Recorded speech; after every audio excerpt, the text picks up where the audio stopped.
Good afternoon, everyone. If you are just joining us, we're waiting for a few more attendees to filter into the room today. Just another minute or two and we'll make a start.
Afternoon, if you're just joining us, we're just waiting for a few more to join. We'll hopefully start within the next minute or so.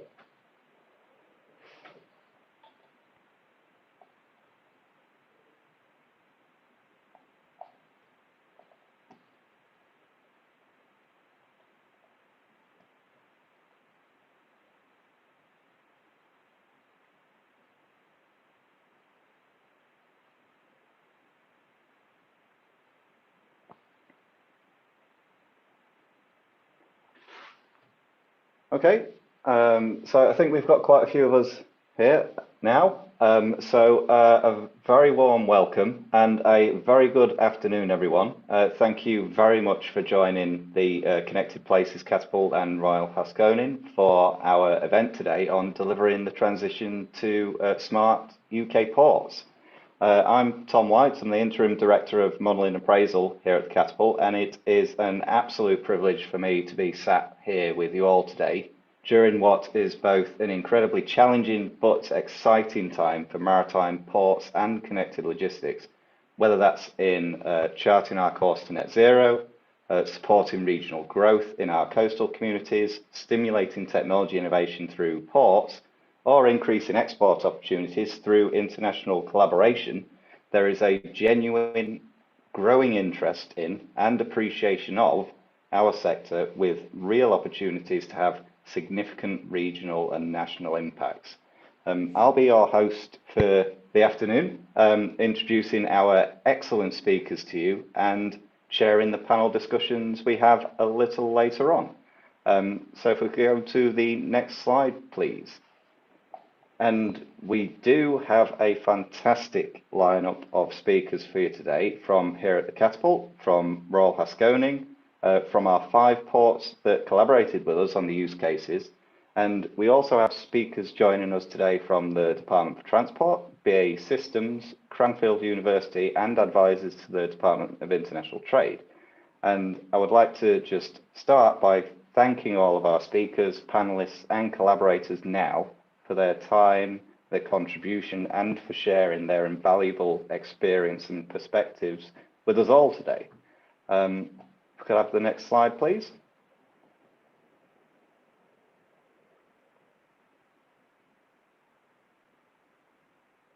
Thank you. So, in terms of our agenda, we have several presentations and sessions lined up for you, covering our use cases with the ports, technology transformation in other sectors, and the opportunity with Freeports.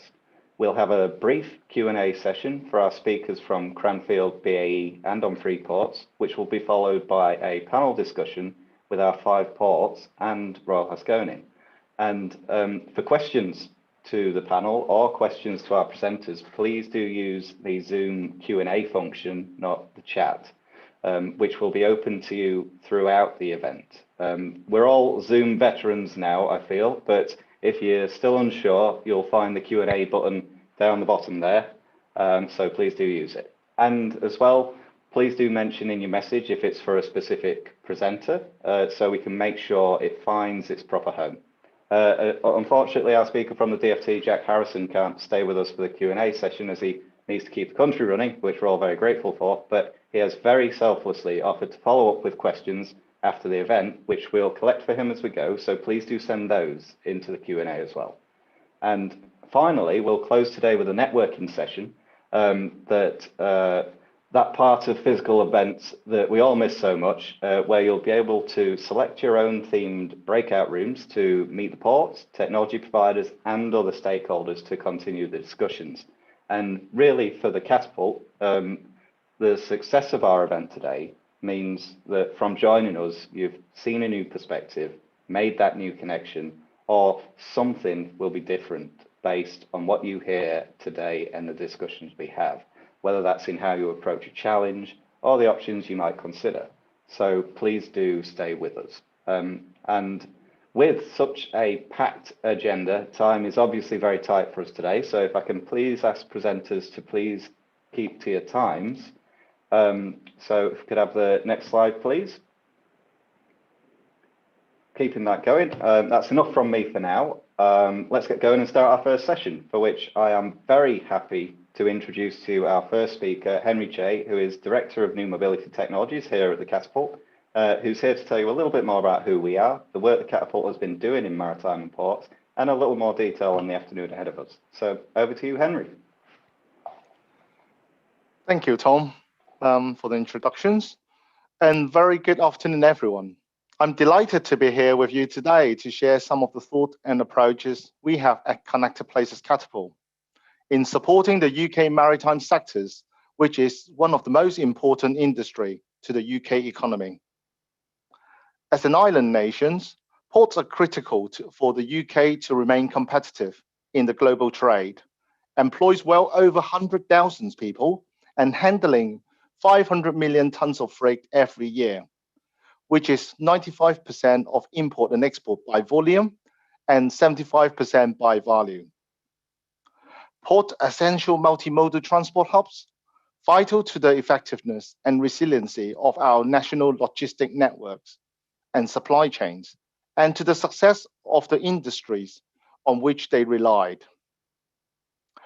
Today's webinar, we connect expert representatives from some of the key ports in the UK, along with government, trade bodies, academia, suppliers, transport operators, solution providers, and innovators such as yourself to discuss the implementation route of how we can spark innovations, building on the finding we have developed together to date, which will help to accelerate our UK economic growth. For those of you not familiar with the Connected Places Catapult, CPC is the UK Innovations Accelerator for cities, transport, and place. Our experts and specialisms are around transport and built environment, particularly the interface between the physical infrastructure and the way in which people and goods move around that infrastructure. This area of focus provides us the unique holistic view of both urban and rural transport and the innovations needed to improve it. We are part of the government-funded network, and the key ingredient of how we operate is our neutral status, a status that we work hard to protect. This means we are technology agnostic, solution agnostic, and supplier agnostic. And we are here to be an authoritative expert voice in the market, supporting jobs and growth in the UK. Our Catapult have been heavily involved in accelerating a number of sectors, not just maritime, but in the air, in the land, in the adjacent sectors, and in connecting places, and providing support depending on the need. Next slide. We apply a holistic approach and technical expertise to support the deployment of future solutions tailored to different circumstances. This may include developing concept of operations, innovative design, understanding the regulations, validation methodologies, and for the increasingly complex systems and realizing the benefit and impact. Some of the example of how we work together: we provide impartial innovation as a service for public bodies, businesses, and infrastructure provider to catalyst step change improvements in the way people live, work, and travel.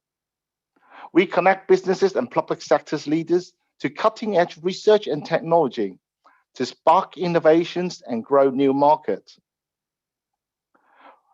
We run lots of different technology trials and demonstrators, an SME accelerator to scale new solutions that drive growth, spread prosperity, and eliminate carbon.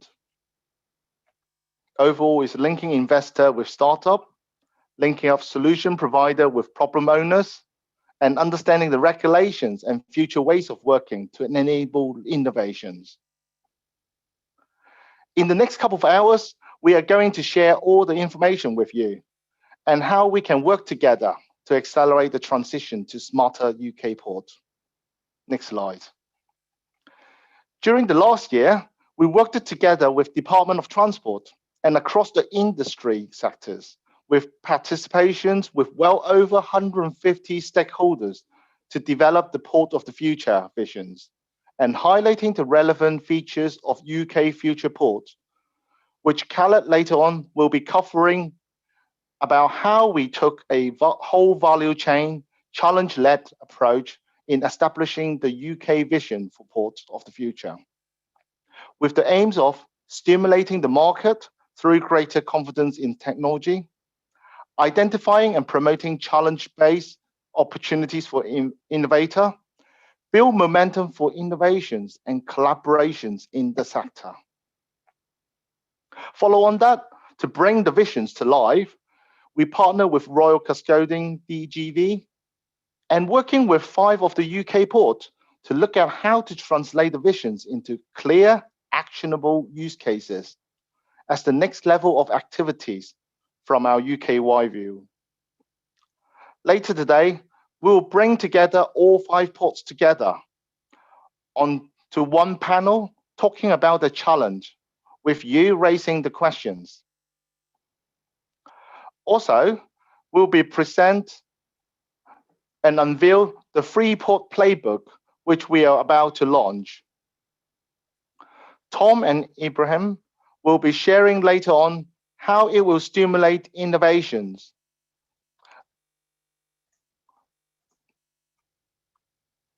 supporting regional growth and transition to net zero.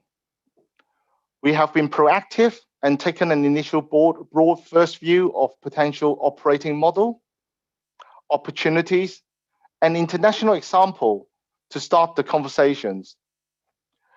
We are able to provide this view through utilizing our knowledge in place-based innovations and have the ability to collaborate with many partners in government, industry, and internationally. In parallel, to spark innovations, we need to learn from others, linking up with the work from other sectors that we're working with.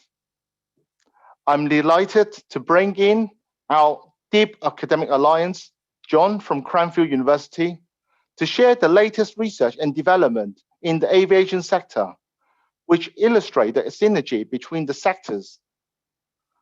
Alongside that, I have the privilege to invite Matt from BAE Systems, who I worked together previously in the past on digitalizations, innovation, and transformations, to share the latest development, how they are supporting the Royal Navy at Portsmouth Naval Base, where it is home to almost 2/3 of the Royal Navy service ships, including the new aircraft carrier HMS Queen Elizabeth, the Type 45 destroyer, which I was involved in development of the first of class.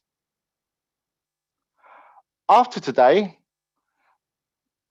we are going to targeting the activities with you that can deliver regional growth and supporting coastal communities, achieving the net zero target at port and connecting stakeholders, increasing export opportunities for UK solutions providers, increasing demand and investment for new technology, and accelerating growth of new technology providers. This is the beginning of the journey and not the end, and we are keen to work with the end user community, problems owners, solution providers, government, and other stakeholders such as yourself to deliver the impact of decarbonizations and digitalizations of our maritime and logistics sectors. Please do ask questions during the day, in the panel discussions, and come along at the networking breakout room at the end. I hope everyone will enjoy this event and provide necessary comment and feedback to us so we can have further discussion beyond today. Thank you. Thank you very much, Henry. I would like now to introduce our second speaker, Jack Harrison, the Head of Maritime Technology at the Department of Transport, who has very kindly offered to give us an overview from the government and the opportunity in maritime. So over to you, Jack. Thanks, Tom, and good afternoon, everyone. Apologies, I don't have a cool DFT branded background. You can just see what my bedroom looks like and judge my furnishing choices, which you're welcome to do. As Tom said, I am Jack Harrison. I'm the Head of Maritime Technology at the Department of Transport, which means that I'm responsible for the delivery of all of our ambitions and policy areas related to new technology and innovation in the sector. And I'm really pleased with the work and engagement and collaboration that I've had with colleagues, including Tom, and at the Connected Places Catapult. I think what I'd like to start with today is to talk about Maritime 2050, which really is where all of the strategic and forward-looking work that we as the Department for Transport do focused on the maritime sector begins, because I think hopefully many of you will have read and enjoyed Maritime 2050, or at least some of it. And that document sets out our vision, developed in collaboration with a wide group of stakeholders and people across the industry, our vision for what the UK maritime sector can be across a whole range of areas. But obviously, a huge part of the coming decades will be the development and use of new technologies in the sector to bring through benefits in efficiency, environmental sustainability, safety, and indeed the competitiveness of the UK maritime sector. Now, within Maritime 2050 specifically, I think there's a couple of areas where that come out really strongly that I just wanted to highlight on, particularly as kind of the developments that new technologies around digitalisation and automation and autonomy can make in the maritime sector, both in a port context like we're talking about here today, but also at sea on vessels, and indeed in the wider logistics chain, which I think is really important and effective way of thinking about the maritime sector, because maritime sector is essentially involved in moving things from one place to another, and that journey doesn't start or end at a port, and so linking into that world is important. And I think autonomy and artificial intelligence offers a lot of opportunities that we can really take advantage of. I think another area that comes through really strongly in Maritime 2050 is the link between new technologies and new skilled employment and new jobs and new types of jobs in the maritime sector as well. And it's certainly something that we are really passionate about and spend a lot of time doing, is making sure that the work that we do to increase employment in the sector and make the maritime sector a really great place to work, working with industry colleagues, linked to the policy and interventions that we're making for new technologies.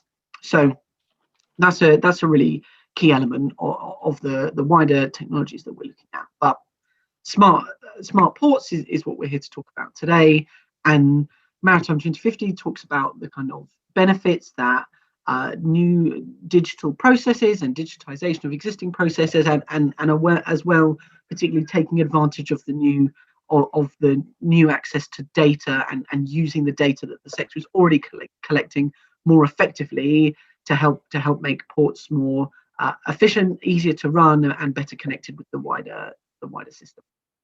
I think the other element that there is that's really crucial to think about is that all of these changes, any new technology changes, in fact, any changes at all going forward, have to be seen within the context of the work that we're all doing to look at moving the sector and indeed the wider economy to net zero. And hopefully many of you have also seen the Clean Maritime Plan, which was published subsequently to Maritime 2050, setting out the government's ambition to move the UK maritime sector to a zero emission sector, and the really kind of widespread and substantial changes that will mean from a day-to-day basis, and also how the sector operates. And I think really, I think the way we see it, and I know that this is a view that's shared quite widely, is that the bringing in of new digital and artificial intelligence technologies and the like can complement and support the introduction of new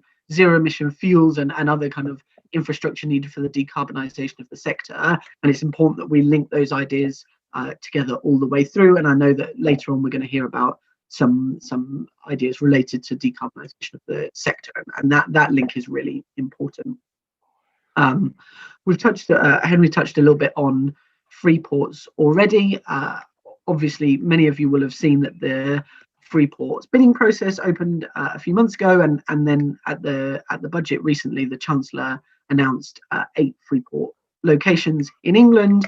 I think this is obviously a really high priority government policy with a lot of support behind it, and a real desire to make the biggest of success of these Freeports and the impact that they have on the wider region and indeed the country as we possibly can. And I think much has been said and will be picked up in other places about the fact that this is not the UK's Freeports model is not to just look at solely the tax and benefits and advantages that can accrue, but really to have created a much rounder, more comprehensive approach there, which includes looking at how Freeports can be used to drive innovation in the maritime sector, and also to act as kind of innovative spaces for the economy as a whole. And I think that role of the port as an enabler and connector to the wider local and regional and national economy is really important. It's something that I've talked with some people on this panel about before, and indeed is recognised in the Freeports measures. We've this work that we're talking about today builds on a report that the Catapult have already put out on the transition to smart ports, which was a piece of work that the Department for Transport commissioned from the Connected Places Catapult, and we're really pleased with the outcome that's got. And I think it'd be useful for my kind of last couple of minutes to talk about the background behind that and what we were trying to achieve through that. I think as I've already mentioned, Maritime 2050 sets out the vision, and indeed across a wide range of countries and industry stakeholders and similar, there's lots of talk around smart ports. We should make the most of smart ports, and we should be a smart port, and these kind of wording. But certainly from the department's perspective, and I think this was shared quite widely across the sector, that the phrase smart ports can be a bit of an empty vessel for whatever you want that to be, and that can be a really ambitious idea or a fairly small idea, and that can make it really difficult for port operators and indeed kind of software suppliers and other people in the logistics chain to identify where the first steps for them in moving towards a smarter port, or where the benefits for them in making their port a smart port would lie. And this is what the Transitioning to Smart Ports report begins to address. I think it's important to say that one report is not going to answer all of this, and that certainly was not mine or Tom or anyone else's at the Catapult's intention when we set out on this piece of work. But the intention is to set out a bit of a vision, define some concrete actions that both government, industry and other stakeholders can take to make ports in the UK smarter and start to deliver some of those benefits. And really pleased with that report, and I think people have found it a useful tool already, and certainly that's something that we are trying to use to take forwards and see where we can progress those actions now in the coming months to help the rollout of those technologies and the uptake of those benefits for the UK ports. And I think it's important to say from a Department for Transport perspective, what we're interested in is the outcomes and the outputs that creates for the sector, as much as we are the kind of inputs and the specific technologies. What we really want to see is those wider objectives of an efficient, competitive and safe sector being delivered through that. So I encourage you, if you haven't already, to read that report, and you'll hear a lot more about these case studies that have been developed on the back of that, and to take this idea further. And I think my kind of closing thought would be that all of the work in Maritime 2050, in the transitioning to smart ports work, and anything further that we're doing in this, is part of moving a conversation forward, developing the ideas, working out what's effective and what's going on, so that we can then deliver those benefits into the sector. So I think look at it that way. Hopefully the case studies that I talked about today will provide you with ideas and suggestions and links with other people that you can take forward and really progress these objectives and the deployment of this technology in the sector. The very last thing from me, which Tom has already mentioned, is that unfortunately I will have to go shortly, perhaps not to be quite as grandiosely important as Tom suggested, but I'll certainly pretend that I'm saving the world or something similar. But please do leave any questions. I can pick them up afterwards, and then we can go from, and I'll get back to you after that. Thanks. Super. Thank you very much, Jack. And getting back to why this all matters in terms of outputs and impacts, obviously incredibly vital. And certainly on Freeports, as you mentioned, very relevant to discuss on their wider impacts and importance to the UK and regional economies, which we'll talk about later. And just to remind people, any questions for Jack, please do send them through the Q&A function. We'll collect them together following the event today. And please do keep the questions for all our speakers and panelists coming through. We're already getting some really high quality questions for the discussions later. So for now, we'll focus back to our use cases some more. And to get us going, I would really like to introduce my good colleague, Khalid Nur, Interim Solution Architect at the Catapult. So Khalid, over to you. Thanks, Tom, for the introduction. Good afternoon, and thank you all for joining us today. It's great to see so many in the event today. I'll give you a brief overview of our smart port journey so far and the rationale behind developing the use cases we are discussing today. I'm very grateful for Henry and Jack, who've already provided a lot of introduction and made my job a lot easier. Next slide, please. Back in 2019, the DFT published the Maritime 2050, Navigating the Future document, which, as Jack mentioned, has set the UK maritime strategy. And it included smart ports as one of the important themes within that strategy. But as Jack mentioned, the term smart ports has been around for a while, but it actually means different things to different people. And in many cases, it's associated with a push for specific technologies and solutions. So last year, we worked with the DFT on the Transitioning to Smart Ports project to outline what smart ports actually mean in the UK context. And within that project, we delivered a vision and a roadmap for UK ports of the future. This was done by following three key principles. Firstly, we followed a challenge-led approach that captures the user needs and problems rather than trying to push for specific technologies or solutions. Secondly, we considered a whole end-to-end logistics chain, recognizing ports as essential multimodal transport hubs that can't really be smart in isolation. And thirdly, we followed a collaborative approach to delivering the vision and the roadmap. And this is by engaging with over 150 different stakeholders across government, academia, and industry, taking into account the perspectives of both problem owners and solution providers. The defined vision is for ports of the future to be efficient enablers for sustainable UK economic growth. This requires specific features for ports of the future, including being connected, both in the physical and the digital, but also in the community sense. Being digital from the perspective of using data and technology solutions to improve operations. Being green, where ports minimize their carbon footprint and also support the decarbonization of the wider transport ecosystem. And finally, become economic activity hubs, supporting regional growth and local businesses, and providing resilience against economic shocks.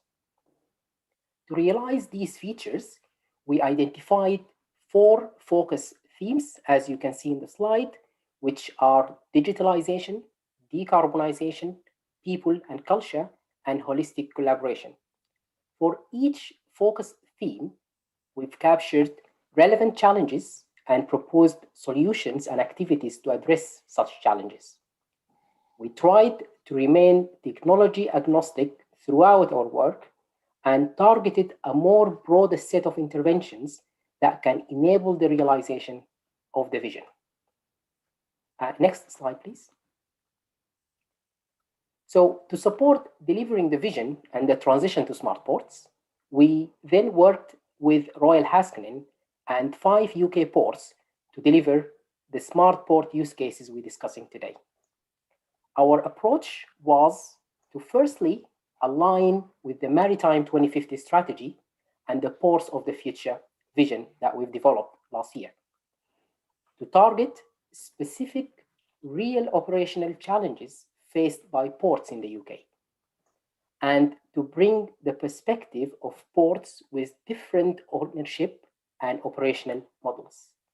And finally, to target challenges that can be addressed with solutions that based on existing technology and data options. So the aim of developing these use cases from our perspective is to actually generate interest in this space, to link problem owners with solution providers. And we, as a neutral convener, are very keen to engage with ports and the wider industry to turn these use cases into reality and also develop additional ones. Most importantly, we're keen to drive the digitalization and the decarbonization agendas forward and to continue this conversation with you to realize this.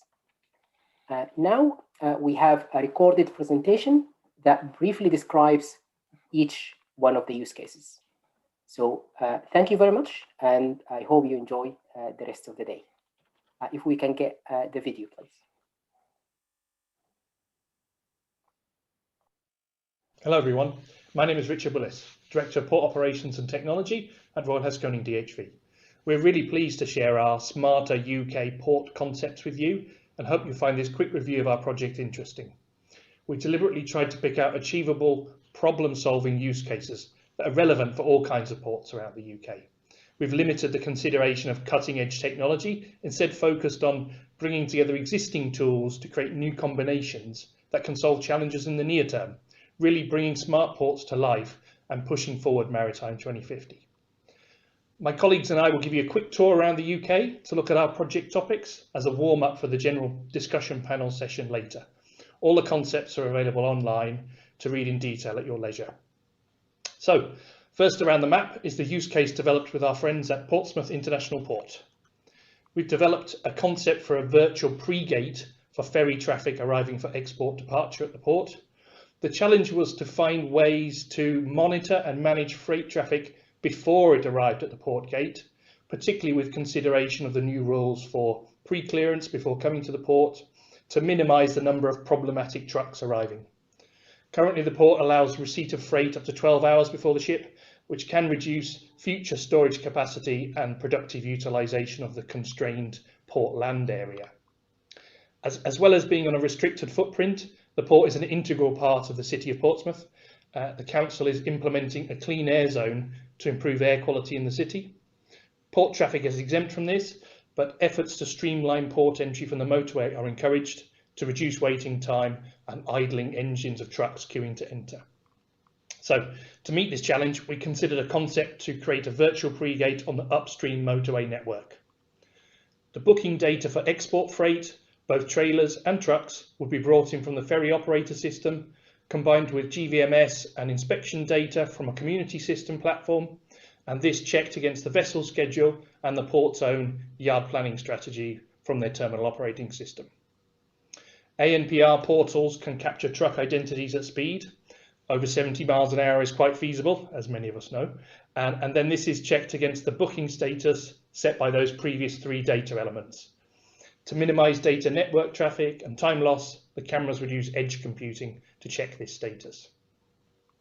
With preset decision-making parameters, the truck can quickly be given permission to proceed to port or divert to a holding area for clearance or to wait for a vessel.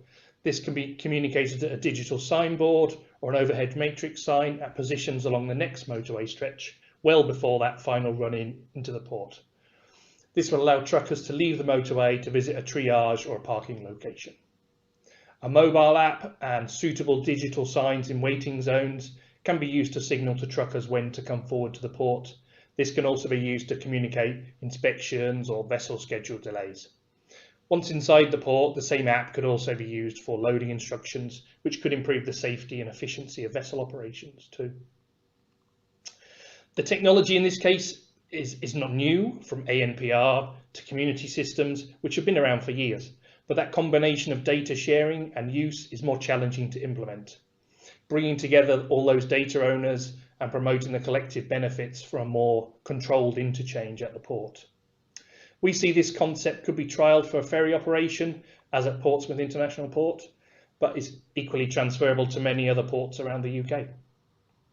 Let's jump back to the map and look at the next use case. Over to you, John.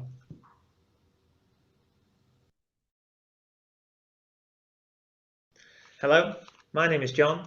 I'm a maritime engineer and asset management specialist, and I'm going to talk about the use case we've developed with the Port of Milford Haven, who, like most UK ports, protect their waterway with tall beacons and floating buoys that are piled and chained into the seabed to act as aids to navigation. The port's 25-mile waterway uses 8 beacons and 34 buoys to ensure that 2,000 vessel calls can visit safely every year. So aids to navigation are critical to the supply chain, but they're very difficult to inspect, and in battering weather conditions, 1 or 2 buoys can break free from their chains. Beacons are expensive to build, and while they're more robust, their working lives can be shortened by wave attack, so it's difficult to know when major intervention is needed. All UK ports face these same challenges, and as designated local lighthouse authorities, they must report the condition of their aids to navigation to the general lighthouse authorities. Trinity House, the GLA for England and Wales, audit the ports and inspect over 11,000 aids to navigation every year, so they're a prime target for digitalisation. The use of sensors for structural health monitoring is growing, and with tools like drones, has given rise to real-time dashboards with embedded machine learning for insights to asset performance. We can use this technology with aids to navigation, and not just fitting buoys with GPS to see when they've broken loose. In operation, we can monitor the chain acoustically for signs of wear, or visualise the curve it forms underwater for signs it's trapped or too taut. Piles can be monitored for strain and thickness to predict how long beacons will stand. Retrofitting them with sensors is a challenge, but for new structures, we expect it to become commonplace. There is precedent for fitting sensors to aids to navigation, but data has little value where it's only reviewed after an incident. Combined with real-time dashboards and machine learning, sensors will help ports to predict failures, optimise intervention programs, warn vessels of drifting buoys, and improve safety by reducing physical inspection requirements, particularly dive inspections, all in ways that they can transparently agree with their GLA. Today, though, vendors must tailor these solutions to different ports' IT and security needs, so the cost and legacy requirements can be preclusive. Proprietary standards or solutions to combine the sensor installation and dashboarding parts may be cheaper, but they're less flexible, and ports like to avoid being locked into a vendor. To solve this, we propose a collaboration between the GLAs, technology providers, maritime consultants, and port operators to standardise a data structure for exchange of sensor information. We further propose that each GLA considers establishing a central, secure service for hosting sensor data, where it can only be accessed by the relevant port authority. With these actions, the GLAs will help UK ports and themselves fit sensors to aid navigation more cheaply and enable data interoperability. This allows ports to engage a range of competitive vendors to develop AI-enabled dashboards for their specific needs without major setup costs or being locked in. The wider benefits are improved mariner safety due to greater reliability, cost savings due to predictability and design optimization, sustainability as hardware can be swapped out, conservancy as chains can be monitored for damaging seabeds, and better risk management due to harbour conditions being more visible, leading to more vessel movement and benefits for supply chains and port stakeholders. This solution will set an international benchmark for system interoperability, and through an agile regulation framework will allow transparency, competition and improved efficiency while enabling secure and easy to use systems. An opportunity then to put the government's Maritime 2050 strategy into action. Thank you. Now I'll hand over to Sarah. I'm Sarah, a Port Technology and Operations Consultant here at Royal Haskoning DHV. The next use case on our map is a use case that we developed with Equinor and the Port of Tyne. It's a use case that's about the important role of ports in our nation's journey towards net zero. So let's set the scene with a few facts and figures. Our national target is to produce 40 gigawatts of power from offshore wind by 2030, and the Dogger Bank wind farms will contribute almost 10% towards that target. And while offshore wind is recognised for being less carbon intensive than other forms of electricity generation, we can't neglect the emissions associated with the construction and operation of the wind farms, which vessels contribute to. The service life of an average offshore wind farm is in the order of 20 years. And like any other piece of infrastructure, to keep the wind farm operating smoothly, it needs to be maintained. To do this, service operation vessels shuttle personnel and supplies back and forth between the port and the turbines at sea. At the moment, there's an ongoing race for the preferred clean shipping fuel or fuels of the future. And in the meantime, ports around the UK are under increased pressure to reduce the emissions of greenhouse gases and other pollutants, which vessels contribute to. So the challenge for this use case was to identify a near-term solution to reduce emissions in port and at sea. So what was the solution proposed? The proposed solution was shore power. It's a solution that's existed for almost 20 years, but the uptake in the UK has been relatively low compared to our global counterparts. In essence, it's similar to plugging in any other device. When the vessel is berthed in port, it's plugged into the shore power supply, which means its engines can be switched off and onboard battery systems charged. And this means that the noise and the emissions from running the vessel's engines are avoided while the vessel is at berth and reduced when the vessel is offshore. But unfortunately, unlike the plugs we use in our homes, it's not quite as straightforward as adding a £10 extension lead to reach different vessel types or using an adapter to transform the voltage. The more flexible a shore power system is, the more it adds to the cost of the infrastructure. And that's why standardisation was a key part of this use case. Another issue for ports are peaks in power demand. And unlike in our homes, where we can switch on the dishwasher overnight to take advantage of off-peak electricity rates, ports don't have this luxury. The aim is always to minimise the time a vessel spends at berth. So another element in the proposed solution was the use of a power management system to help the port to manage these peaks and their energy costs. The final element of the solution looked at taking advantage of the redevelopment of the power infrastructure at the site by integrating other charging infrastructure for land-based vehicles like forklift trucks. It's safe to say that UK ports still face a number of critical barriers when it comes to implementing shore power solutions, not least the capital costs and the ability to develop a business case based on the financial benefits alone. But if we can get a shore power solution in place in the Port of Tyne, in a supply chain which is a microcosm of the shipping world, we can build from there.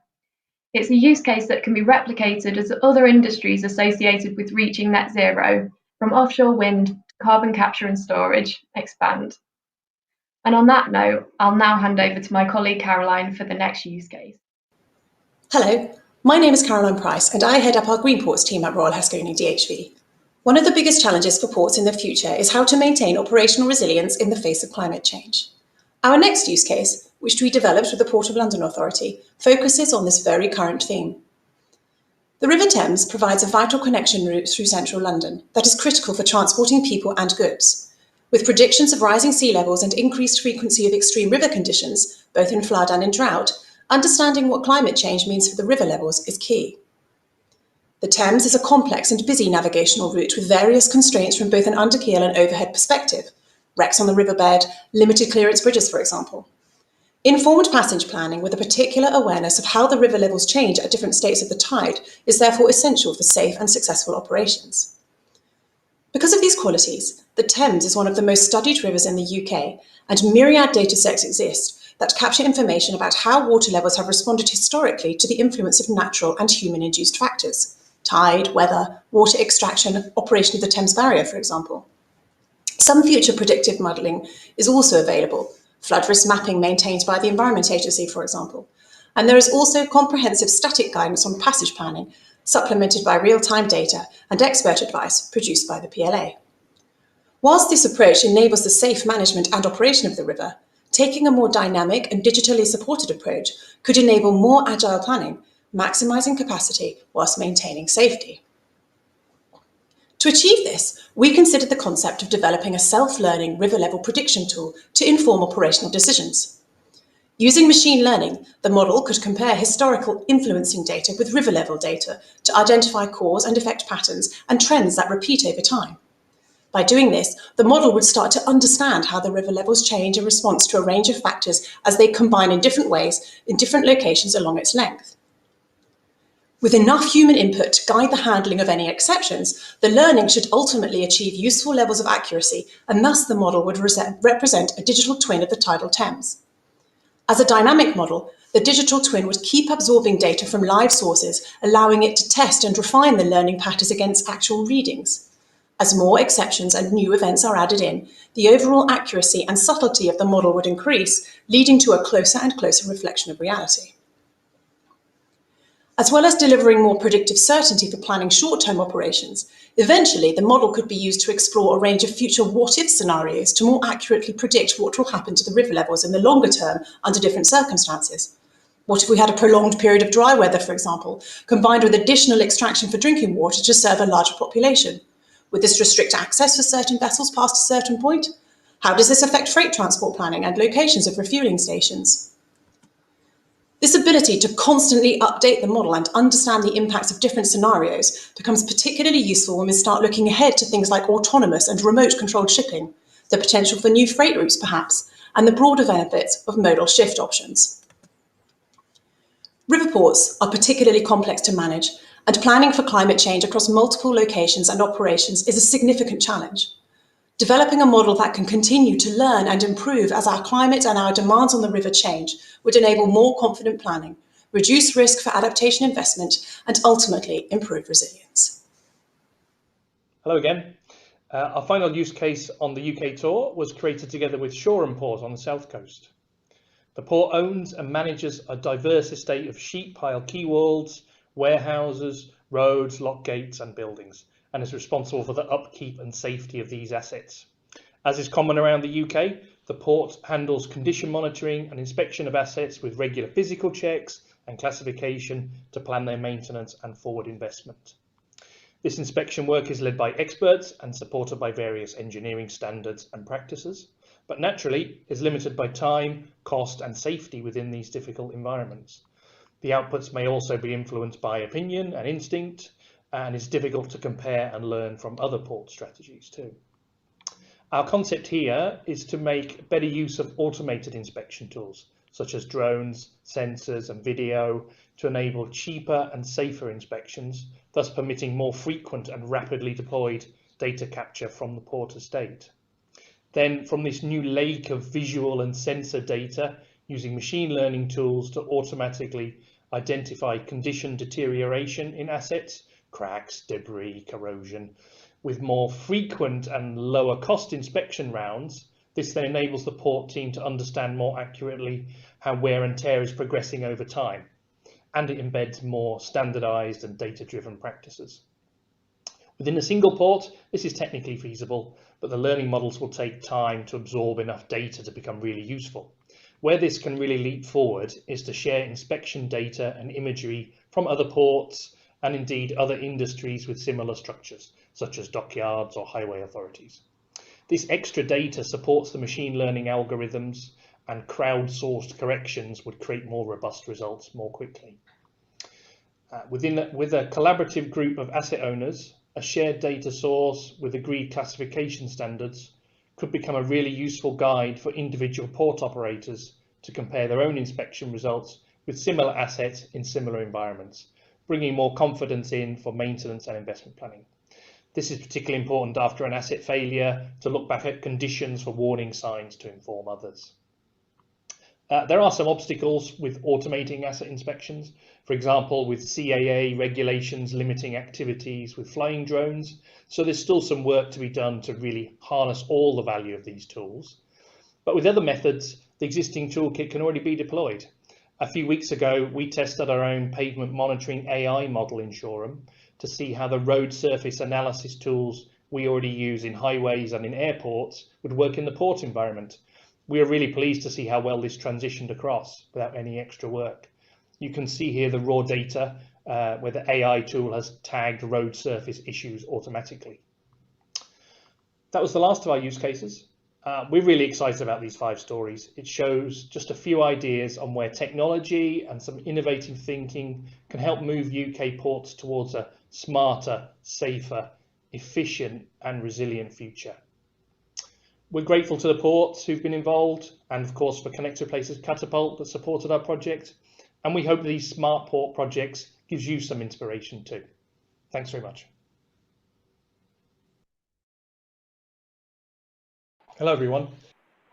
Lovely. Excellent. Thanks to Khalid and to our friends at Royal Asconian for putting that fantastic video together for us. Please do keep your questions coming through. I'm seeing them all coming.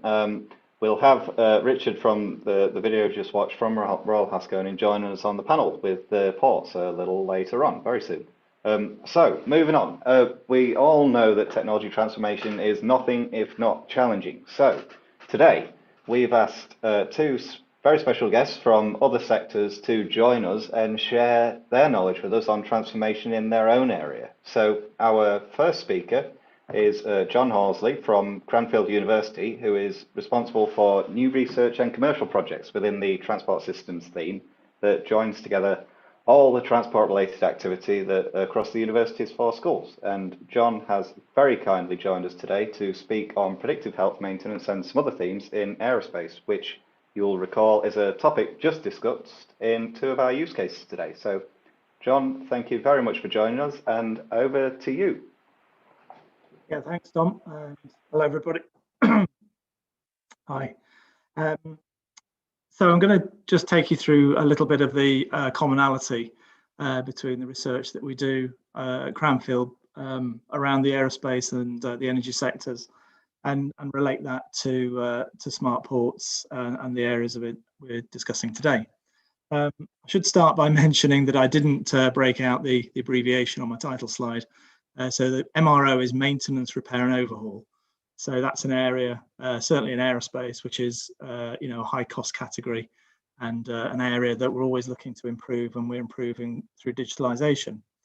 So just a quick word about Cranfield, very quick. As Tom mentioned, there's 4 schools, do everything from business and supply chain management, from energy through water and waste management to transport, and of course aerospace.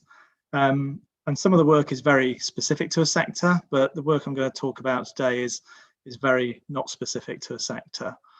I'm kind of representing one of the 20 centres today, the IVHM, which is the Integrated Vehicle Health Management Centre. And the reason for that is that the work that we're doing there is very portable between transport modes. So on to the next slide, please. So here you can see a graphic of the Cranfield Airport. So Cranfield is an old World War II airfield, but the airfield really has been transformed into a research facility. So we've got facilities there for over the horizon drone operation.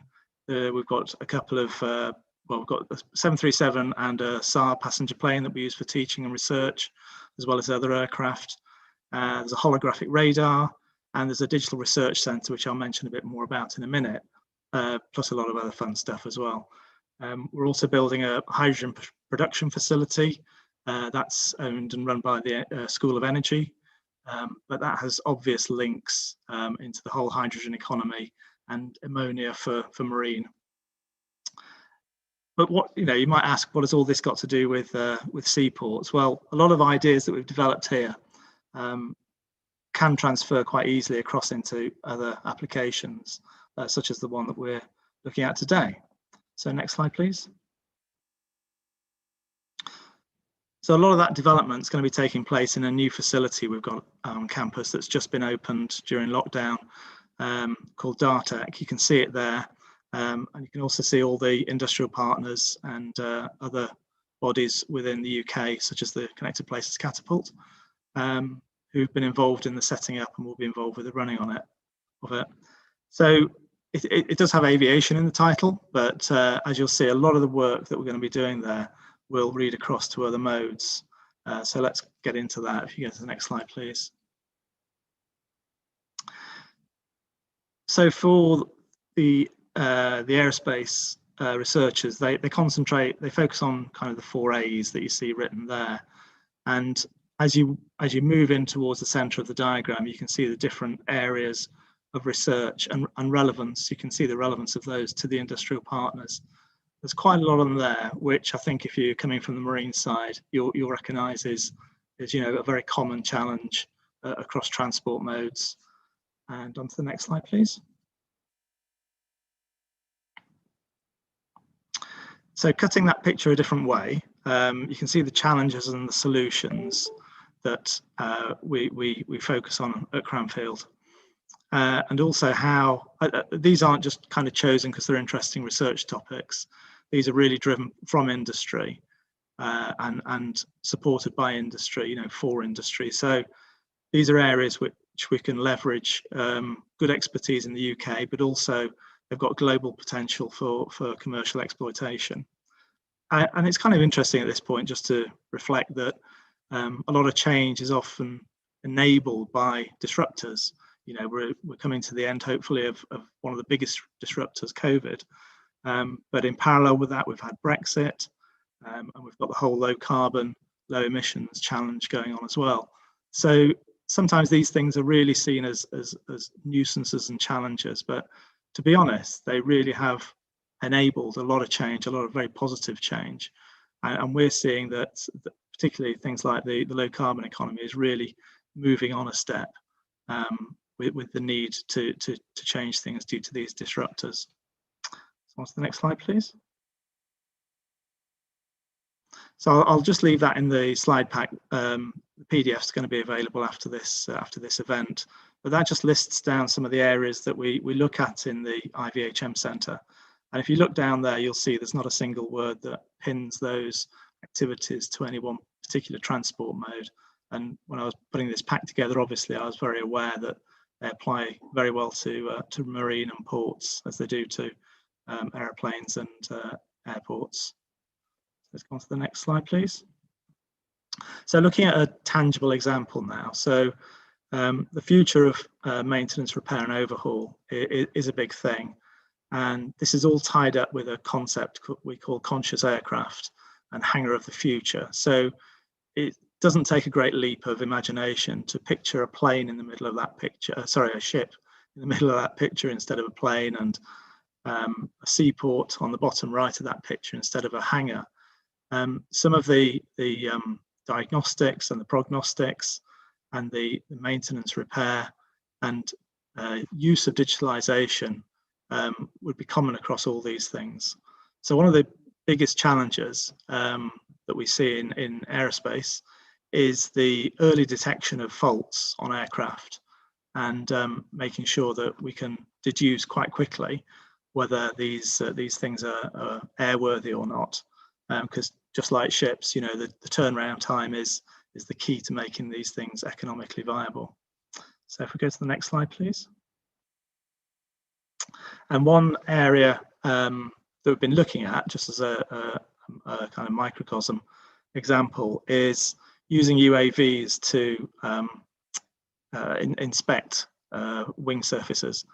And this was work that was enabled when we got interest from Airbus to look at what they call non-destructive testing, NDT, using UAVs to automatically fly over wing surfaces and plane surfaces and inspect them using thermography and other techniques.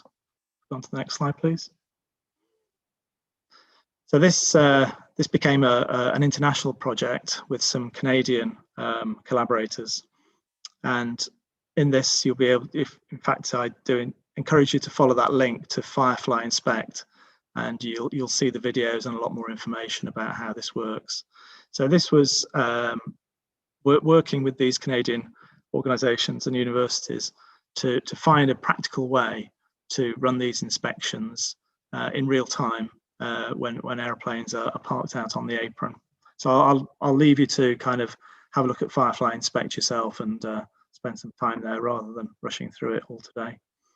But you can probably see that there's a lot of commonality there with looking at ship structures or harbour structures, and looking at different ways of inspecting the integrity of those things. Okay, so let's go to the next slide, please. So a really quick canter through, and apologies if it was just too fast, but I've given you the briefest glimpse into some of the work that we're doing, and hopefully helped you make the link between the things that we're applying to aerospace with how they could be applied to smart ports and marine. But you know, please do get in touch after the event today if you want to explore the art of the possible of any of this. Okay, next slide, please. So yeah, that brings me to the end. There's my email address and a link to the IVHM Centre at Cranfield. Also very, very keen to have a discussion with you if you're interested in the low carbon fuel side or any other aspects that might read across from Cranfield's work into marine. Thank you very much. And thank you, John, for that fantastic, very fast canter through aerospace.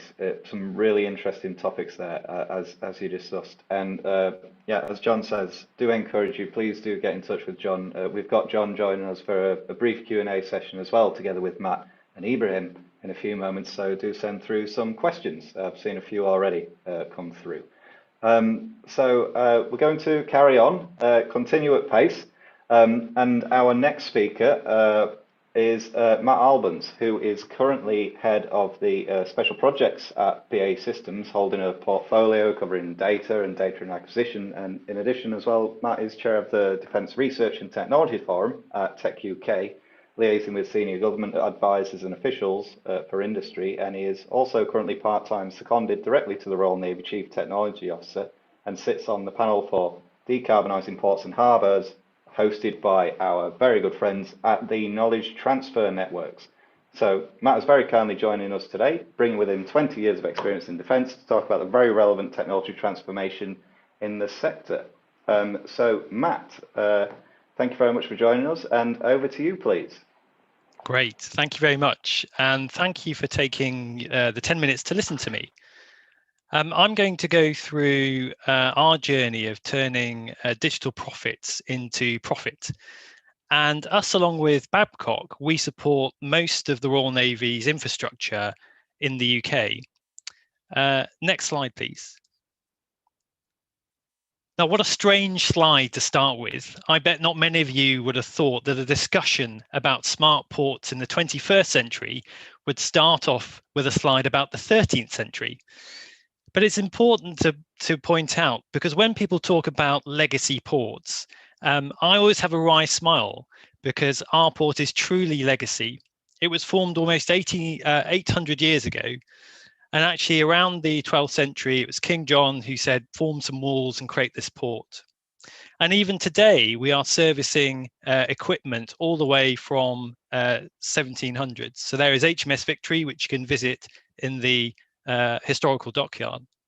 Next slide, please. But I wanted to give you an idea of that physical constraining landscape, often historically protected. So I've outlined 3 areas which are of real key interest. The green area is an area where there are some Victorian pumps, which are protected systems because they are part of the legacy system for dry docks. The red area is a random historical monument. It's a wall from 1725. So you're not allowed to touch it. You're not allowed to drill through it. It's an obstacle that you have to navigate around. The blue area is fascinating. It's actually an area where Brunel has some original equipment. And actually, you can see the heavy oak floors worn away by years of people's shoes as they work against Brunel's original equipment that was still in there. There is also the original dockyard chain from Henry VIII's era. So trying to understand this landscape is really important when we talk about digital ports. That all comes together in a really neat example in the bottom left. This was the recent film of Les Mis, which was actually filmed in Portsmouth Dockyard as it brought together elements of a 1700s dockyard for the film. We don't often bring in ships like that. Usually we have more people. But how do we turn a profit in a dockyard like this? Next slide, please. Well, it's pretty simple, actually. The simple equation is ships in equals ships out. And that transfer function in the middle is where we have to deliver the ships out at the right time, at the right quality. The bit that enables us to do that is actually the port activities, the people, process tools, information and knowledge that comes together to make that port. And what are the levers that allow us to make that more efficient? Well, it's about reducing the non-value added activity, reducing infrastructure and asset unavailability, and anticipating problems before they happen. In essence, being smart. Now, I listen to many vendors, digital prophets, if you like, who come along and tell me how digital will transform my port into a really smart port. The issue they have is that they don't understand the legacy digital landscape, which is the next slide. So as well as that infrastructure problem, what you experience in most ports is that they have a fragmented digital landscape. Usually it's because the port has evolved over a series of time. So when these digital prophets come in and think they can do data analysis or smart connections, what they're often faced with is incoherent data sources and systems and actually isolated sensors. And it's a huge challenge to bring that together, especially where that port operates 24/7, has a non-coherent back office system and is part of that evolutionary design. So how do we approach that in BAE Systems? Well, we take the concept of going through wedge approaches. So like most businesses, we don't have the appetite for doing a wholesale change of digital. We cannot pull out all of these systems and replace them overnight with a unified digital system. What we must do is approach them at wedges. We start off small, the tip of the wedge, and we grow that right out until it replaces one or many of these systems. Now, I must say that starting out small is definitely not creating a finished element of the system. It's more about creating a Wizard of Oz concept. And this is the concept that Tesco has. So if you go and buy some new cereal, you might see a fake carton on the shelf. What Tesco are doing there is testing if the customer likes the output, rather than investing a whole load of effort in creating a new cereal. So let's have a look at some of the activities those digital profits have achieved through our wedge system. Next slide, please. In the top left, we've got some great external capability that we have from some management consultants. Accenture is one of them. And they've helped us track assets through the dockyard. And assets for us include the people. but these could be forklift trucks, trains, or equipment or spares. We've also done quite a lot about building management systems. So we've looked at creating 3D scans of models and ships, as well as quite a lot around energy. We've installed our own CHP power plant, we've put in energy saving measures, and we've put in load leveling systems to balance the electricity load, and that's a project we're just kicking off. Those wedges connect to each other. So what we're trying to do is incrementally change our port into a smart port on behalf of the Royal Navy. If we go across to the top right, here's a great example of bringing in more external technology. This is a HoloLens 2 in a Wizard of Oz lab. This is a blank box that we have kitted out to look like a ship. And what we've done is created some use case examples of how a HoloLens could transform the way you operate a dockyard and ship. None of that is real. It's a Wizard of Oz example. What we're trying to do is learn about the maturity of those systems before committing to a long and difficult investment in transforming us into a smart port. Those two examples were all about external capability. But what we've realized on our journey is that there is a whole load of internal capability, innovation and creativity that when brought together can help you transform your dockyard. That knowledge of operation is usually contained within your own team. And the great example we have here at the bottom right is where that team came together and created the COVID respirators within a couple of months to support the NHS during the start of the pandemic. We often hear consultants say you should be problem driven, which is absolutely right. That helps you to prioritize where you spend your money as you transform your smart port. What I don't hear them say is that you must also be technology driven, which is absolutely important. Some of the problems that you will be capturing will be coming from the staff you already have, and they might have a constrained view of port operation. What we found is that by engaging external providers, we're able to understand how technology itself can drive a different output in how we operate a port. If we go back to how we might turn a profit, including those three examples of external, internal innovation and external thinking are a great mechanism to improve the ships in and ships out. But what we've realized is there is a whole area where we can forward load the learning of how to improve the port. And that bottom left slide leads into how might we use the ship itself to turn a profit in the dockyard, which is the next slide. It turns out that the sensor from the ship itself, IVHM in any other word, can be used to create diagnostics, prognostics, and for us, what we're getting from that is the real failure rate. Those move into things like a digital twin, so we're minimizing the unavailability and high reactive costs of discovering problems as they arrive in the dockyard, all the way to understanding if we have enough spares through life, and that extends right into our supply chain beyond the boundaries of the dockyard into suppliers' supply chain. Have they got enough metal stock in order to make the valve in order to fit our ship? Because our prognostic system is telling us something's going to fail. And that ultimately leads to being able to optimize the levers that influence that ship in, ship out capability. In particular, it's very difficult to get sensor data from a ship. So while it's a seemingly easy activity to do in terms of a digital logical thing, what we found was you have to design some very special equipment to go on the ship itself, which is the next slide. So we spent quite a lot of thinking time creating something called SIE. But in essence, it's a small edge computing system that's able to process tens of thousands of sensor signals a second. This is technology you'd rather see in a stock market trading floor.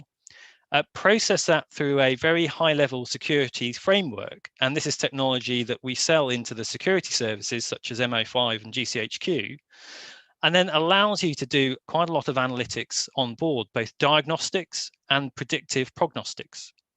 We then send that data across a military satellite or a commercial satellite, and we compress it. So we're actually only sending as much as a text message, but we're actually getting all the information from that ship that we need back into the enterprise, both the Navy and industry, to help them generate ships faster and cheaper and within the availability criteria. The learning we've got from this is now we have an AI algorithm that's able to predict failure 10 days in advance. And I often say that really quickly, but I want to just dwell on that for a second. We've all broken down in our car at one point, either on the motorway or outside at home or at an inconvenient time. How convenient would it have been that when you turned the ignition, a little warning light came on and said, your car is about to break down? What benefit would that have had to you? Now, how convenient would it have been if 2 days before an app popped up and said, your car's about to break down in 2 days' time? What benefit would that have?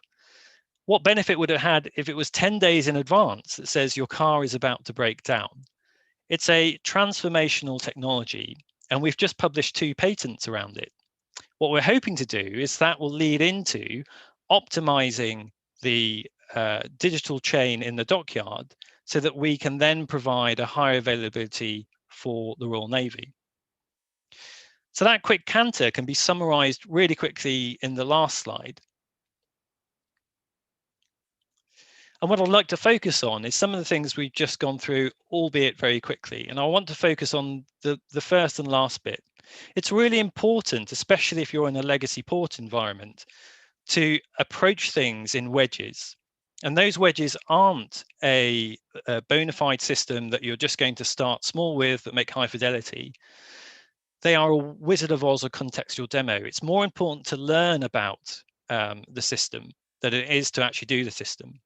And that's the last point on this slide. Often I'm faced with convincing my board that we're trying to prove an ROI. But over the last couple of years, the board has itself realized that we don't know enough about technology. How do we know what smart is for a smart port without engaging with vendors, without testing equipment in a really neat and agile and cheap way, and then using that learning to craft a valued business case for profit or market position? Thank you very much. Fabulous, and thank you very much, Matt. I enjoyed the profits to profits, and it's really great to see how we understand and translate that technology potential into real possibilities and action. And just a reminder to everyone, please do keep the questions coming in for John, Matt, and Ibrahim, who's coming up next for our Q&A session, as well as questions for the ports and Royal Haskellonian on our panel just after that session. So, of course, a key subject in recent weeks and months has been Freeports. So if we can go to the next slide, please. To get back to the fundamentals, what are they and why do we care so much? In basic terms, Freeports are special economic zones with beneficial tax, tariff and duties arrangements. And of course, these aren't areas limited to the physical port footprint and can include manufacturers, logistics hubs, office spaces, research organisations, all in the region, with the boundaries being more virtual in nature. And we care about all of this because the Freeport zones have a genuine potential to be serious engines of regional growth through attracting foreign direct investment and stimulating innovation and collaboration, where, as Jack was talking on earlier, actually the government specification for Freeports includes requirements on supporting the transition to net zero and innovation more broadly, being required to work as an innovation hub for regional growth. And Freeports will also have elements of regulatory flexibility, not just in financing, but in other areas as well, with the potential to create opportunities to work as test and trials areas for new technologies on land, at sea, and in the air.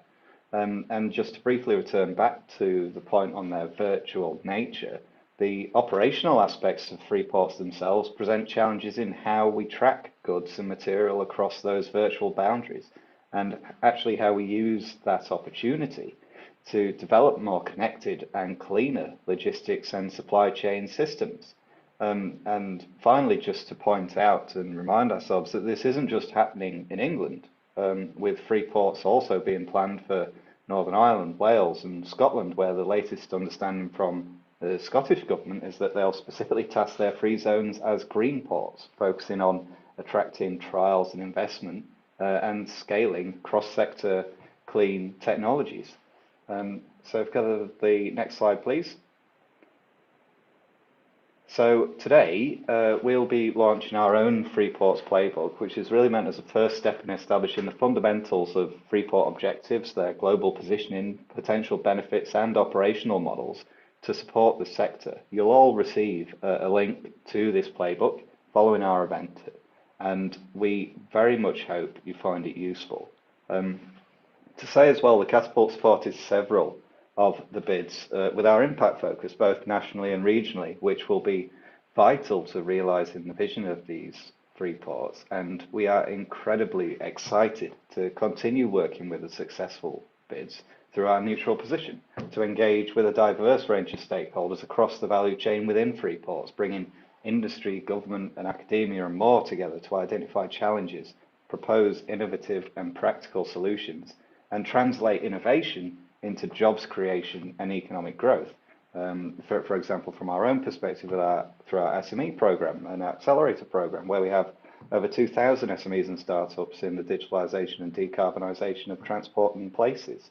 And this would all be bringing systems expertise to the Freeports as well, in how we establish requirements, support trials and ensure integration across the ecosystem, working with very complex system interactions and stakeholder relationships, which will be really the arteries through which innovation and opportunities will flow across and within supply chains. And finally, that cross-sector experience, as we've been hearing from Aerospace with John and in the defence sector with Matt, will be vital again to how these Freeports work as regional growth hubs. For example, in what we do with connected autonomous vehicles, 5G, connected logistics, all being highly relevant, presenting opportunities for collaborating and accelerating the adoption of new technologies. So for all those reasons and more, there is a fantastically great potential for organisations, including the Catapult and other supporting organisations, to really drive that impact that we can have through Freeports, whether that's in the Innovation Hub activity, supporting trials, advancing end-to-end logistics, or connecting with international collaborators, for example, through our own global program. Please do get in touch with us at the Catapult, and we can work together to maximise the impacts of this, what is a very proactive opportunity that we have before us. And I don't just mean that in the sense of the successful Freeports that were announced in the budget. I'd also very much like to add that I was personally inspired by the levels of collaboration and mission focus of every single bid and discussion that we were involved with, where I feel there are great opportunities to continue those initiatives, whether the bid was successful or not. So with that, I would very much now like to introduce Ibrahim Mohammed, who is our partner in developing the Freeport Playbook as our first release to support the Freeports initiative on this road ahead of us. And Ibrahim is a highly experienced infrastructure specialist, providing advisory services to the Department of International Trade. Ibrahim has worked very closely with us, developing the Freeport Playbook, bringing as well, importantly, his unique perspective into its content, not least calling on his experience of running a free zone in the Middle East. And just to mention to everybody, it varies person to person, but the sound on this section might be a little bit soft, so maybe turn your volumes up a little bit. And to remind you as well, Ibrahim will be joining us in a few minutes together with John and Matt to take some questions on everything we've just seen from the audience. So if we could play the video, please. In February 2020, a countrywide Freeports consultation process was initiated by Her Majesty's Government. The results of this consultation were published in October 2020. The findings of the consultation process were fed directly into the Government's Freeports licence bidding process. The bidding documents were published in November 2020, with returns from bidders required by noon the 5th of February 2021. The bidding process managed by the Ministry for Housing, Communities and Local Government has concluded, with the outputs of the selection process announced at the budget dated the 3rd of March 2021. The Chancellor announced 8 successful bidders: East Midlands Airports, Felixstowe, Humber, Liverpool, Plymouth, Solent, Teesside and Thames, who were all awarded Freeport status amid expectations that the first one will be online by the end of the year. The playbook was written to provide the reader with a holistic overview of the nature, types and contextual relationships of freeports to the future of the UK's economic growth. The document seeks to discuss freeports in relation to the government's objectives for the creation of national hubs for global trade, to promote regeneration and stimulate growth and jobs through creating a hotbed of innovation. The document examines a number of commercial models and tests each to see how effective they are in satisfying these objectives. These models range from a Freeport company acquiring a Freeport license and making minimal changes to its operating model, through to a Freeport company establishing a special economic zone, providing its region and potential investors a full range of investment and business opportunities. The playbook seeks to provide an understanding of structural and economic factors, as well as the skill sets required to operate a complex logistics, business, innovation hub, as well as look at the wider commercial opportunities available to Freeport companies. The document provides useful insights into the structure and operation of Freeports, with a clear pathway to understanding what a Freeport should look like, what skills are required to operate a Freeport, as well as an understanding of the commercial, political and relationship challenges to be addressed by Freeport companies seeking to establish their place in the global economy. Freeports will become a key tenet of the government's export strategy, providing government with a series of focused platforms from which to launch and monitor its export initiatives. Freeports will become integral in how the UK faces the global trade market, providing effective solutions to challenges that lie ahead. The playbook also addresses the government's wider initiatives identified in the government's industrial strategy, national infrastructure plan and net zero targets in terms of their impact on Freeports and how these will need to be considered by operators of Freeports in the development of new economic hubs. Within the document, commercial opportunities open to operational Freeport companies are considered. Examples are presented in the document as case studies, looking at the opportunities to generate income across a broad spectrum of services available to landlords, developers and licensors of commercial activities within the Freeport environment. Of course, the Freeports initiative raises a number of questions to be considered and resolved by government, not limited to the alignment of Freeports within the existing and future FTA agreements, immigration, tenure of Freeport, and a number of legal issues related to the status of Freeports and ownership or leasing of land or assets within a Freeport. The innovation hubs associated with Freeports have the potential to perform a vital role in bridging the gap between industry and academia, generating new ideas for innovation, translating emerging concepts into increased flows of R&D investment, while accelerating the adoption of new technologies by leveraging these activities.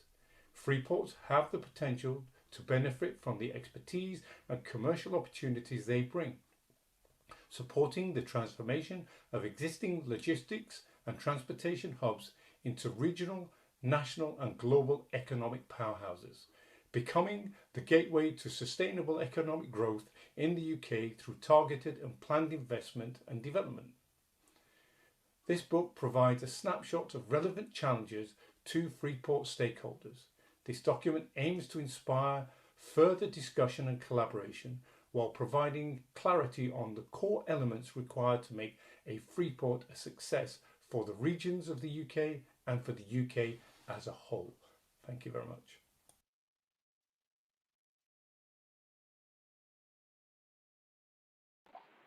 Fabulous. So thanks very much to Ibrahim for providing that very useful overview. For our attendees as well, you may have noticed that our indicated break didn't materialize. We're just trying to catch up on a few minutes time. So just in case you were waiting for that break, we're going to keep going to make sure we keep to time and yeah, don't run over for you.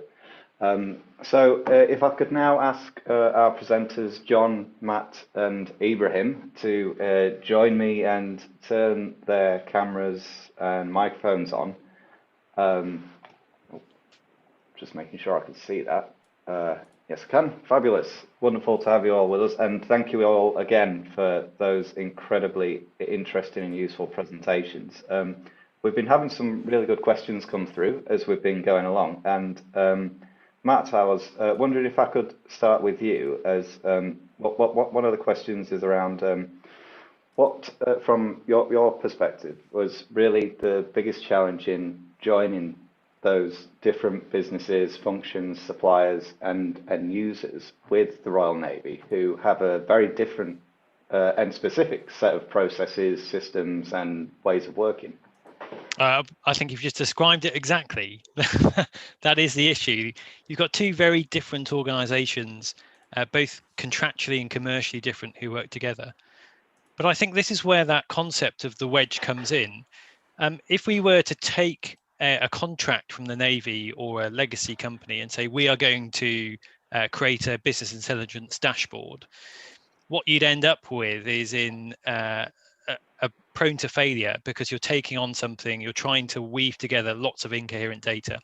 I'd go back to create that Wizard of Oz approach, and that worked really well from us. Show them the concept of what you can achieve, show them it operating without necessarily the real data or the right mechanism behind it, and test their appetite for doing it. And what you'll find is that garners a huge amount of buy-in that helps you going forward. Fantastic. Thank you very much, Matt. And maybe one for John as well. We've had some questions and comments as well on the clear opportunities for transfer of knowledge and learning from aerospace to maritime, but also some follow-up points on the challenges associated with that. For example, in how we adapt the technology or consider the different context of regulation and control in aerospace versus maritime. So how do you think we might start to address some of those challenges and actually work together to realize some of that potential?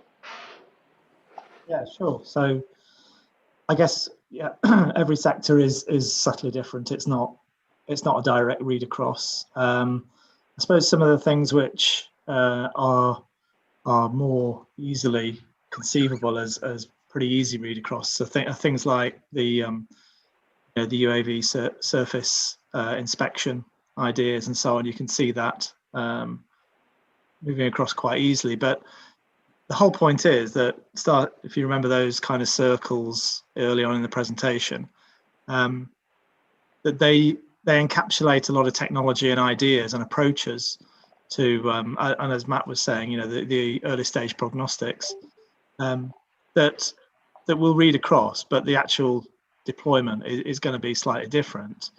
I mean, the same is true if you went into automotive. The other interesting thing about the different sectors is they've all got very different kind of innovation adoption curves, if you like. So automotive might be relatively quick compared to marine. My own experience is that surprisingly trucks, on the roads, truck operators, fleet operators are very keen to adopt innovation and new ideas, probably because their margins are so low. But I suppose if things like marine have got more entrenched or established regulations and safety aspects, then that just has to be fed into the requirements. But I kind of maintain that the underlying technology, there is an awful lot of read across. But yeah, there's going to be specific differences. Thank you very much, John. Fabulous. I just want to double check because I can't see Ibrahim, your camera. Are you with us? Hi, Tom. Can you hear me? I can certainly hear you. Very good. Excellent, Thank you. excellent, excellent. Thank you very much for joining us. So we've had some questions through, no surprise on Freeports. Some of those are around, obviously the innovation hub aspect of Freeports is exciting, but can you tell us a little more on how ports can work, at the Freeport areas can work to ensure that the innovation hub aspect links through to that opportunity on stimulating foreign direct investment, and as well as an extension to that, what do you feel will be the biggest challenge for UK Freeports? Right, thank you, Tom. If I might take the innovation and investment, just step a little bit back and then look at the holistic view of Freeports. So if we think of Freeports as an economic driver, the purpose of them is to be drivers of the economy and to increase trade within the UK and become these global platforms. So to be an economic driver, Freeports need to be commercially viable. So they need to enhance and improve their services that they provide. To be commercially viable and attract foreign investment, I think that Freeports will need a distinct identity. So whether across the UK and in other parts, they need to be separate and distinct from others. And I think the innovation hubs elements of Freeports are key to defining that USP. And as such, creating that differentiation between UK Freeports and the other Freeports and economic zones across the world. And I think that those innovation hubs also help support the Freeports align themselves with the wider government initiatives and become the change element within Freeports themselves. So this differentiation then can attract a wider discussion with foreign investors and partners, because they become bespoke discussions and you can then focus that interest in that investment. So I think innovation, the choice of innovation and the identification of innovation in Freeports is very important. As for the challenges, I think the big challenge is going to be that Freeports need to stop thinking themselves as just a logistics hub and start thinking themselves as a business, and that business will need to think about developing and become a developer, will need to seek partnerships globally, will need to expand itself out of its core comfort area and start developing itself and thinking about how it might develop industrial hubs or logistic parks, or maybe connect up with universities, or maybe become places for migrant labor and create opportunities in terms of residential accommodation within the Freeport. So to really think about the core needs within the regional area and then develop their offering and their service around that. The challenge is going to be able to develop all of those skill sets and be competent in them, and engage politically and with law and all the regulation that will go around Freeports from a company and an organization that's used to doing maybe a certain task and a certain set of business. Thank you, Tom. Smashing. Thank you very much, Ibrahim. And the importance on finding really the niche in the market. Maybe just final question that Matt, it'd be useful to get your view on, and John as well, actually, afterwards. With increasingly connected systems, which we can obviously realise benefits from, issues around cybersecurity naturally come to the fore, with defence, I feel, being an example quite high on that security spectrum, but requiring all the relevant principles. So how do we address or consider that potential increase of cyber risks with our greater application and use of smart technology? It's really an inevitability, and what we have to do is look for new technology. If you imagine a far future, if I can paint a picture where we have machine learning understanding correlations between all of that data that's coming in the smart ports at a level of fidelity we've never had, and we can imagine an enemy actor then injecting poison data to skew our machine learning algorithms, either for commercial or military gain, what we realize is we're missing a piece of technology. And that technology is about auditing, creating the immutable audit trail of where that data have come from. There's some really promising, exciting technology around blockchain which might enable it. But at present, our only backup is to rely on the standard network security tools and some of the technology that we talked about from the security services to protect us. But that threat isn't going away. The enemy actors are getting smarter and quicker and better than we can react to them. Fantastic, thanks, Matt. And are there any views potentially from Aerospace, John, about how we've addressed this issue? Well, Matt's probably answered 2/3 of what I was going to say as well, which is fine. It's good to know that it all reads across. But no, there's some really interesting stuff coming from SMEs that we're working with at Cranfield in setting up secure data pipes and like you say, data correlation. And really that's key. But I think one of the big fears that we see, as soon as you're talking about UAVs, people expect them to be easily overtaken and fly them down the centre of London and cause havoc or something. But it is secure data pipes. The data validation is going to be key, and we see a variety of novel approaches to all that coming, as I say, particularly from SMEs as well as kind of the researchers in universities as well. Fantastic. Well, thank you very much, John, and thanks, Matt and Ibrahim as well. I think we'll draw our mini Q&A session to a close there. If I could again just thank you all for your time and your presentations today. Absolutely fantastic content and really fabulous. If I could ask John, Matt, Ibrahim to now please turn cameras, microphones off. And we are, of course, very lucky today to have all 5 of our ports that Royal Haskoning very kindly took us through on their own video, which is absolutely fantastic. And thank you all so much. We've been getting some great questions coming through, so thank you to you, the attendees, for the quality of those questions.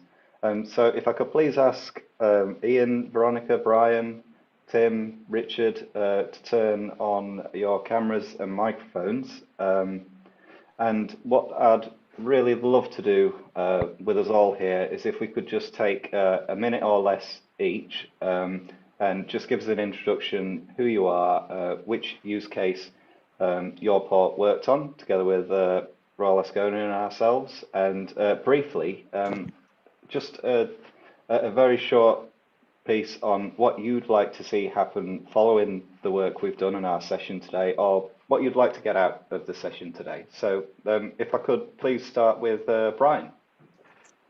Hi, thanks Tom. Yeah, hopefully you can hear me all right. My name's Brian Roustel. I'm the Director of Engineering at Shore & Port.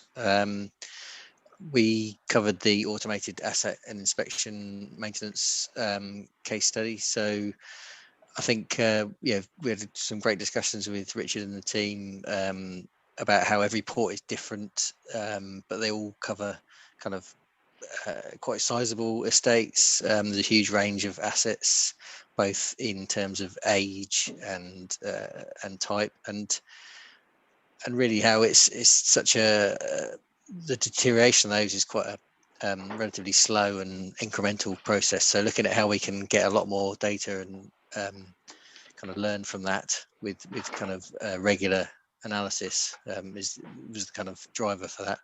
And I'm, as much as anything, interested, while saying that all ports are unique, interested in seeing what the commonalities are and how we can learn that kind of asset performance information between the different ports. Fantastic. Thank you very much, Brian. If I could move on to Tim, please. Afternoon, everybody. Tim Bounds. I'm a Programme Director and a Board Director at Port of Milford Haven. Our particular interest area was looking at remote marine assets such as buoys and beacons, which in Milford Haven, those of you that know it, is a particularly harsh environment out in the approaches to Milford Haven. Also a very sensitive environmentally sensitive area. common issue really related to lots of ports, safety of navigation, which also then impinges on the safety of people, but in terms of our own employees, navigators, contractors undertaking maintenance on these sort of very exposed assets, which are quite difficult to get at, either to fix them or to inspect and maintain them.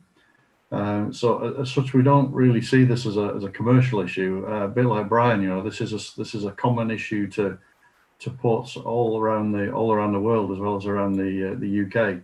So we see this as an opportunity to sort of disseminate information and compare notes and try and find a way forwards to make life safer for everybody. Fantastic, Tim. Thank you very much. I think we can all agree, certainly an area we can collaborate is safety and making sure both people are safe and the assets are safe as well. Thank you very much.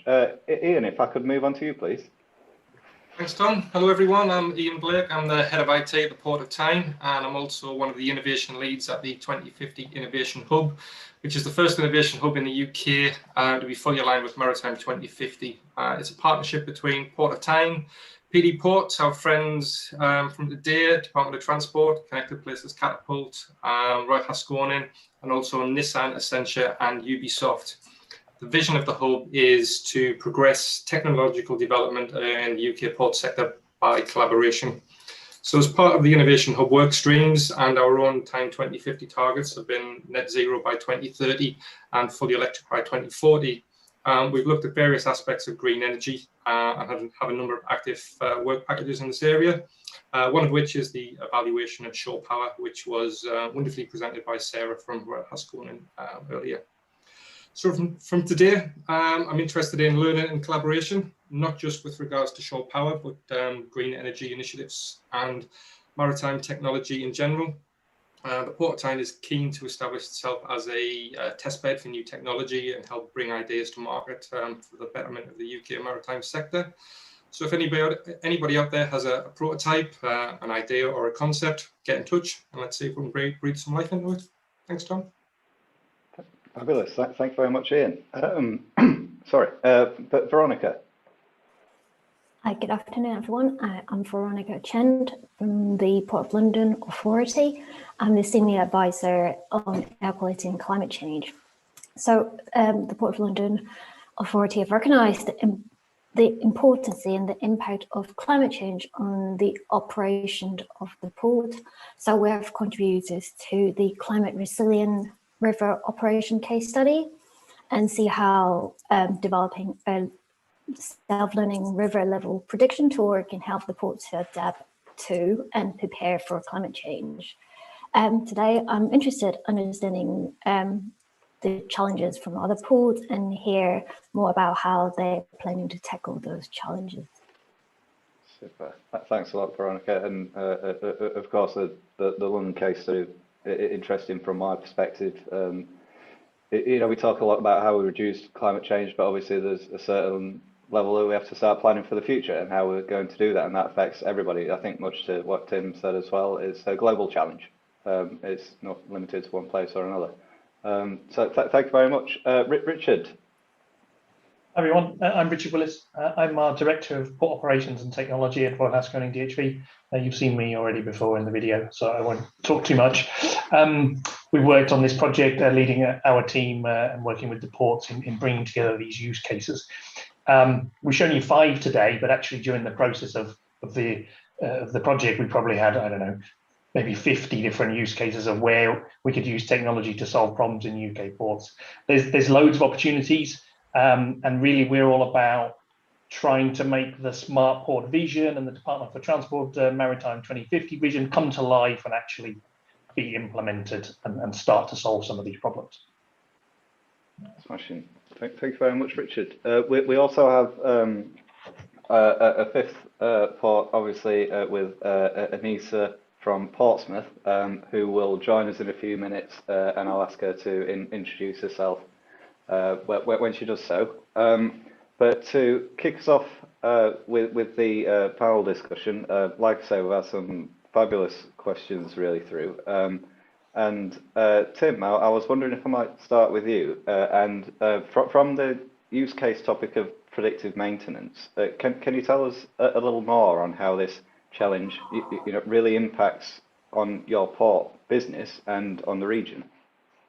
Well, a particular issue is we've got lots of navigation buoys around the place, and those at the entrance to the port, they suffer from quite a lot of wave activity. We get up to sort of typically 12 meter wave heights on the entrance to the ports, and that can have quite a spectacular effect on buoys in adverse conditions. The sort of geology out there is quite aggressive as well. We've got sort of rocky beds, which the chains that hang from the buoys get wrapped around. So sometimes we get failures due simply to wear. Sometimes we get failures due to the buoys becoming sort of swamped because of the chains getting wrapped around rocks. So finding a way of sort of better monitoring that, being better able to predict when failures might occur, so that we can go and in a more controlled manner assess and inspect these things and fix them before they actually get to the point of failure, will be quite good. Particularly because we're in a relatively remote location. Getting the vessels there to do the fixing is quite challenging at times, and then when the vessel gets there, getting the right environmental conditions for it to actually work is quite difficult as well. So being able to better predict those things would be a huge benefit to us. Thanks, Tim. Maybe continuing with that theme a little bit more. Brian, I was wondering, maybe based on the Shoreham use case, what do you think would be some of the main challenges in perhaps viewing it from the maintenance angle of moving from what is now a very calendar-based maintenance regime to perhaps a more condition-based maintenance regime? I think for us, it's the kind of data, the size of the data sets. Something that we talked a lot with Richard about was the machine learning, or the AI element of, as we kind of get to a point where we can do these things remotely, you end up with vast amounts of data, and there's been questions about cybersecurity, which I'm not highly qualified to answer, but I think even if you're doing it in a kind of closed loop way of collecting this data, you've got a huge amount to kind of process, and it's making sense of that in a way that is useful and is giving you that kind of is showing that incremental change in the assets, so you can predict the failures before they happen, really, I suppose. Fantastic. Thanks, Brian. And Anissa, I can see you've just joined us. So if I could ask you just in a minute or less, like say, where you come from, which use case you were involved with, and what you'd like to get from today's session. Hello, everyone. Apologies for the delay. I'm Anissa Koci. I'm the port project manager. Currently, I am working for Portsmouth International Port, and I'm representing this port. So the cases that we have been involved mainly is regarding the connected supply chain and the virtual brigades, because obviously we are a major port, but we have our own kind of issues with regarding the transportation and the traffic. So we are trying to engage more with the smart ports theme and developing this kind of new infrastructure into minimizing the traffic and the transport through these brigades and introducing the smart modes. So yeah, mainly on this event, I would be grateful if I can have a better understanding of the challenges that the other ports are facing currently, and what are the new smart technologies that we can introduce to our ports. Thanks, Anissa. Yeah.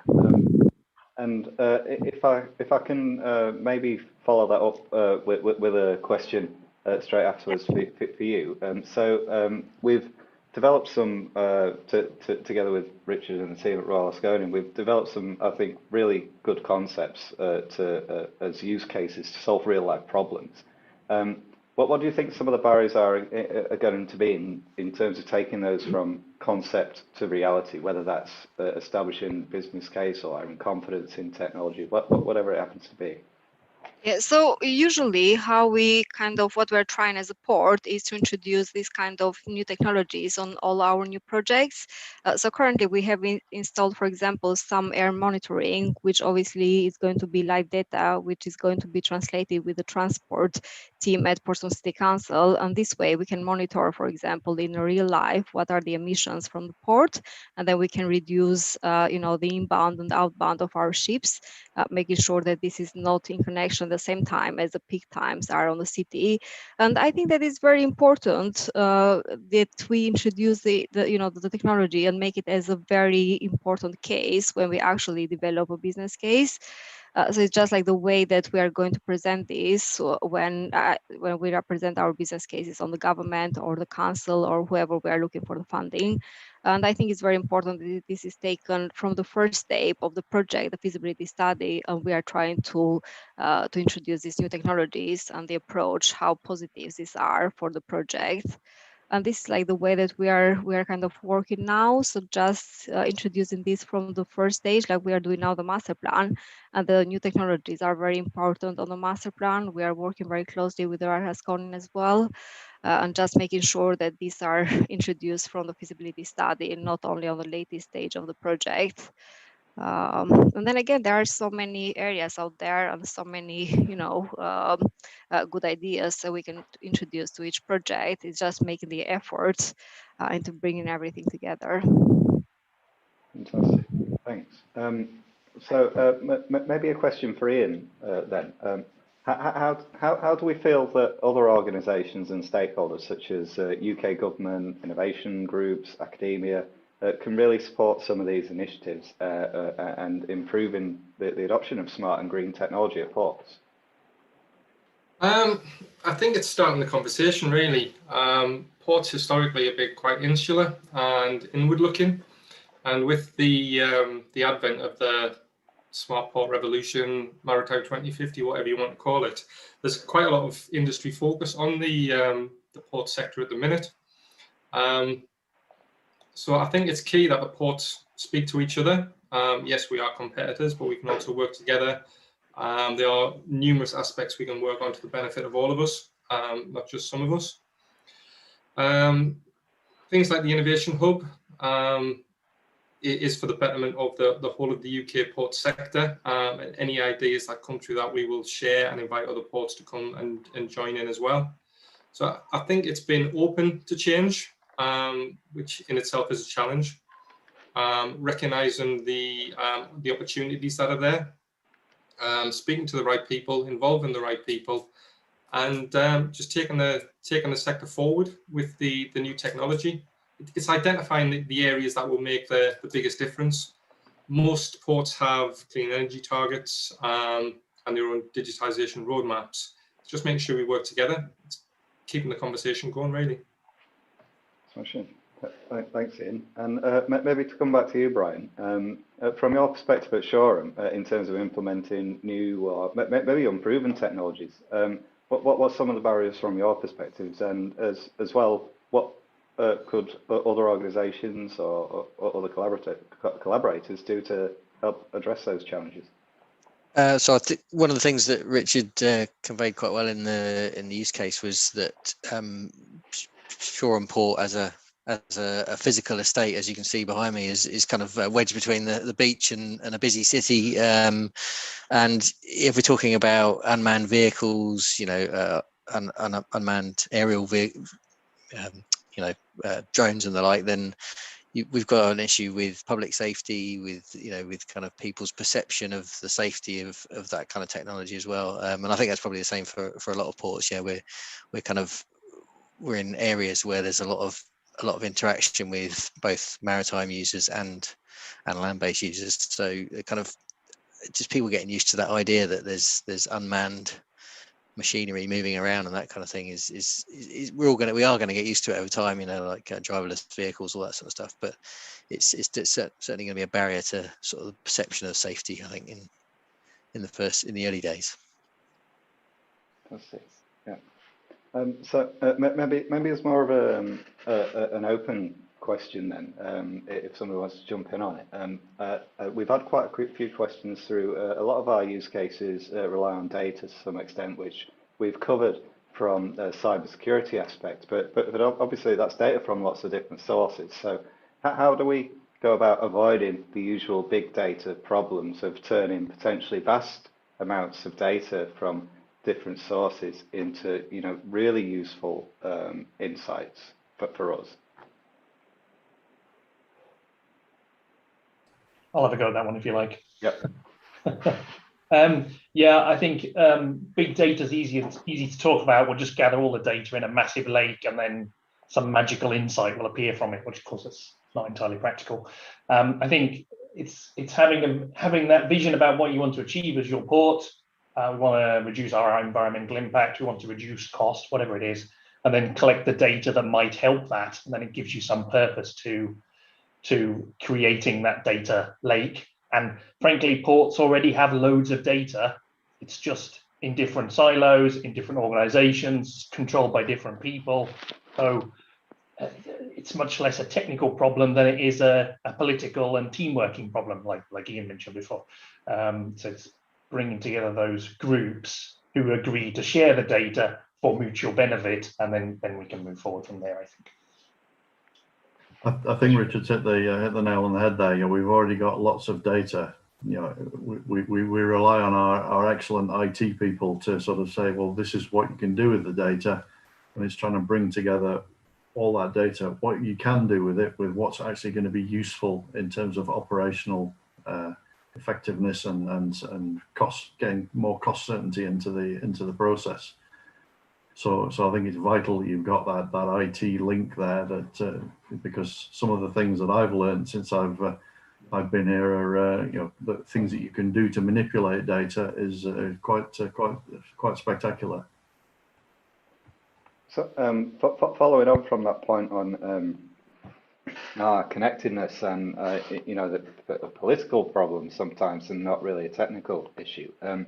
We've got a few questions as well on 5G, which obviously is another big theme for the sector at the moment. So as an open question, how are ports considering their future 5G infrastructure needs based on a lot of these technologies, where it fits and where it doesn't? And really as well, more broadly on the point of how we work together, both with ourselves and other sectors, how well do we feel connected into other potentially supported initiatives going on around the UK, for example, in the DCMS 5G testbeds? I'll pick that one up then. So for me, I see 5G or similar site-wide wireless technology has been largely fundamental to the process. I see it as the underpinning building block to taking the other smart initiatives forward. Without 5G, you don't have your IoT devices, remote operation of plant and machinery, autonomous vehicles. You need that connectivity as a baseline before you can progress further forward. We have looked at various funding pots, the DCMS. We haven't been successful as yet. So any support from the UK government or the funding bodies towards ports who are looking to implement 5G technology would be welcomed with open arms. I think it's key and fundamental to the majority of the smart port strategies that we've been talking about. Even the data collection that you mentioned before for the data strategies, to get all that data in from the remote areas of the sites, you need the connectivity. Thanks. Maybe just while we're still on these barriers, a question for you, Richard. There's a lot of the barriers we've mentioned today with all the ports we have with us as part of our use cases. Is that your experience from Royal Asconian, or are there other barriers that would be worthwhile mentioning to whilst we're here in terms of the adoption of new technologies? I think specifically for new technologies, and of course, lots of our use cases are particularly about new technologies that are about deploying existing technology, perhaps in a slightly different way or in a different context. But for new technologies, obviously, there's a lot of skepticism around it. Port people are generally quite conservative, especially the people who are in charge of budgets to spend money on things, of course. So coming up with that proven business case for buy this thing and it's going to generate X pounds, rather like Matt from BAE explained it better than I, it's difficult. So I think it's kind of trying to cut it into bite-sized chunks and do small steps to create more of a sense of optimism, but not blind optimism, obviously, but validated optimism that we can do this and we can start to solve problems by adding a sensor to a piece of old port infrastructure to get some information. We can put a smart meter in. We can join together two system interfaces to take out some human data entry. All fairly mundane things, but that creates more of a sense of optimism within the port and the management, and perhaps enables more positive thinking for taking a few more chances on newer ideas, I think. Fantastic. Thanks, Richard. So Veronica, maybe a question moving on a little in our themes. So we know that the River Thames has been a constantly evolving key artery for the capital, whether that's in energy transport, construction, supporting commuting or trade. How do we think a better understanding of the future environment, potentially through digital twinning, will support the future continued use of the river, especially in the context of how we might see the use of the river changing in the future? So as the climate continues to change, the window for safety navigation would likely to be shortened, and then that just not by the extreme weather conditions, but it's also associated impact with the use of flood defense, as the team mentioned earlier, the Thames barrier, as well as the port growth. So you're expecting more river traffic on the river. So as the Royal Haskoning team explained earlier, I think having a tool will be very useful to improve not just the short-term predictive capability of the river conditions, which can potentially help and improve the efficiency and the safety on the river, but having the capability to have a long-term vision of what that change might be will be very helpful in terms of future planning, especially for infrastructures to support getting net zero. Super, thanks. Maybe staying with that, how ports are used in connected logistics for a moment. So maybe a question for Ian.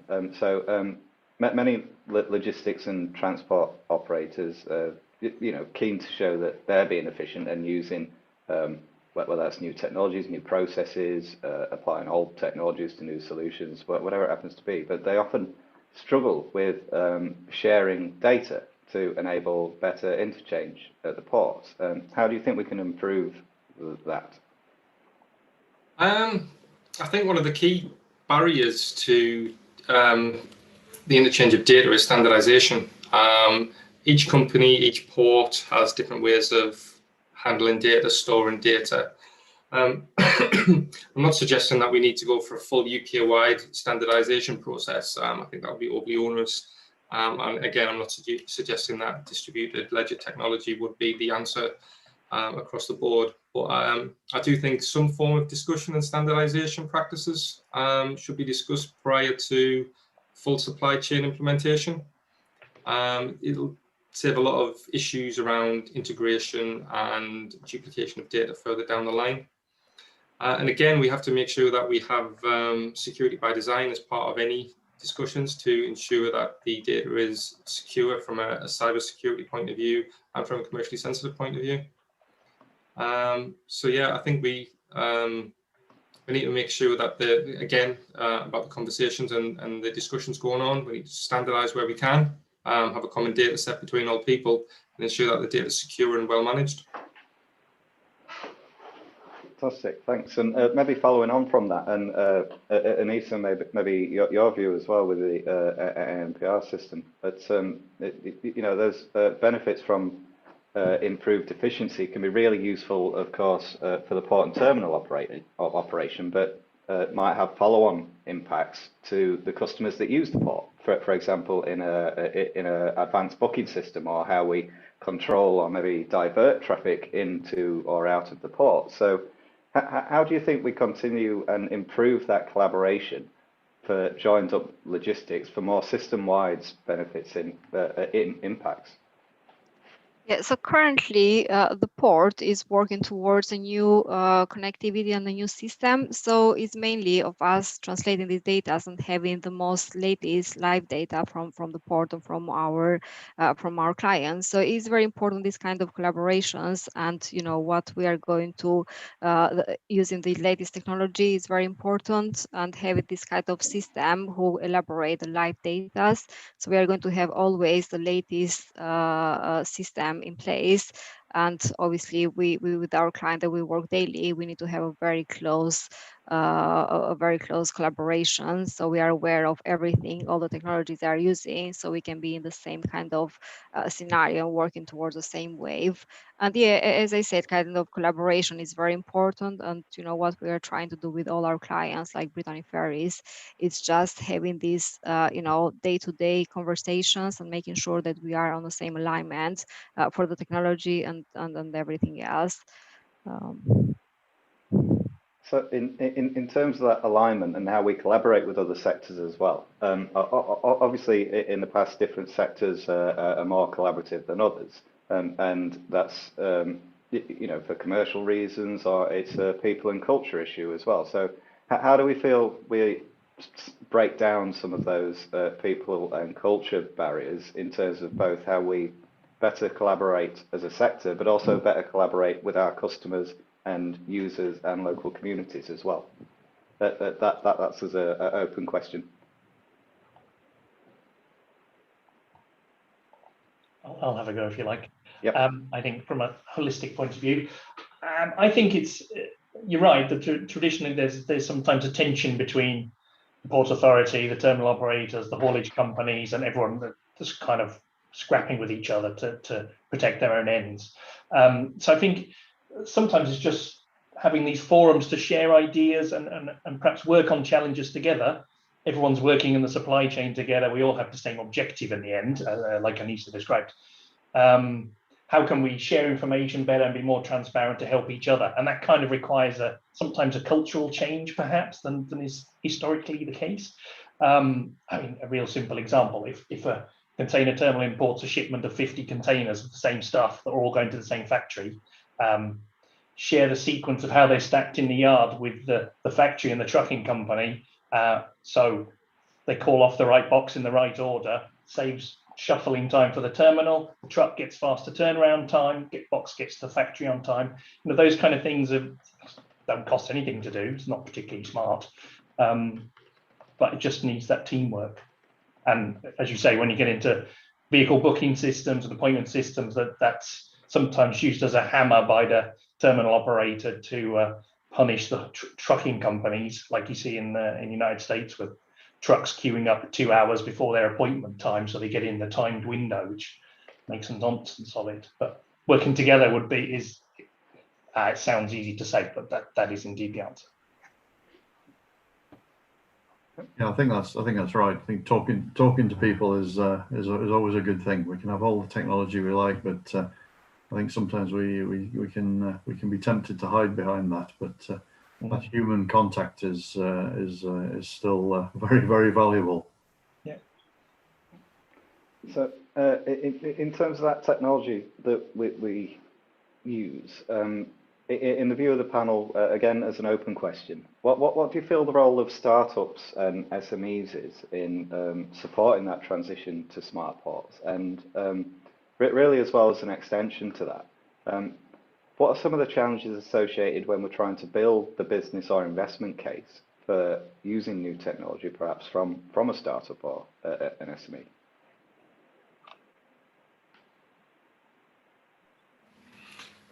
I think Sorry, after you. That's all right. I was like, is this an open question? I can give like a quick answer after you, maybe, Leon.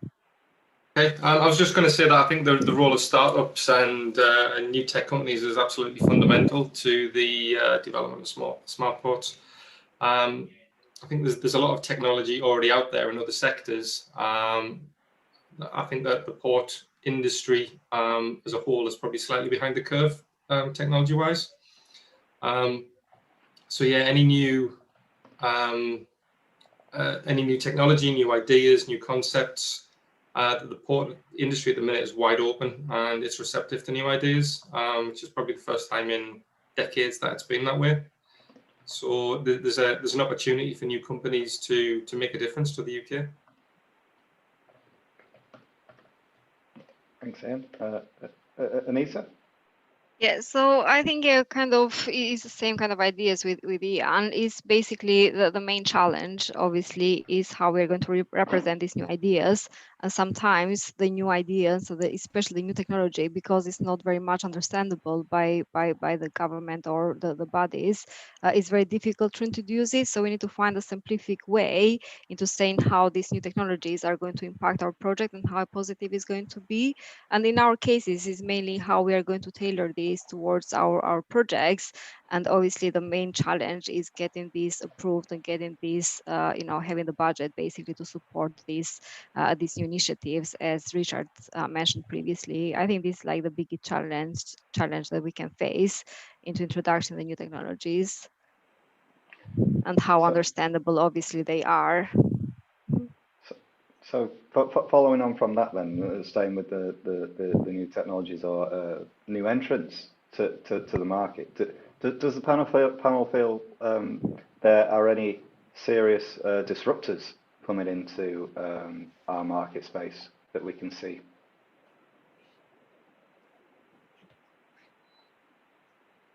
Nothing yet.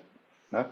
I think, well, I have a view, but I wanted to see if anyone else wanted to go first. I think there's a lot of interest. It's more of a concept than a particular disruptor, but I think the concepts that Matt outlined quite well with AI to bring predictive maintenance in is definitely important, and that also implies equally well in operations planning as well. And the use of digital twin within the port environment in specific cases, I think, will be a growth area for the coming years, in my view. I think one of the points that was made earlier was about I think it was we were talking about the wedge approach to implementing these things, and that kind of fits very well with SMEs and startups, and in that you're not looking for that bespoke package that does everything right from day one. You can sort of start adapting and introducing small elements from individual suppliers or whatever it is, and then sort of growing it from there really. And something that as a trust port, we're keen to keep it local. We can make the longer term decisions perhaps on investments and that kind of thing as well. So we're not trying to take that big off the shelf shiny product for these kind of applications. So, as well as people on new companies or suppliers or partners coming into the ports and maritime sector, I asked the question to John earlier about what does aerospace feel it can do to engage with the maritime sector more. What does the panel feel as the maritime port sector that we can do to attract other sectors to work more with us or to enable us to work with other sectors?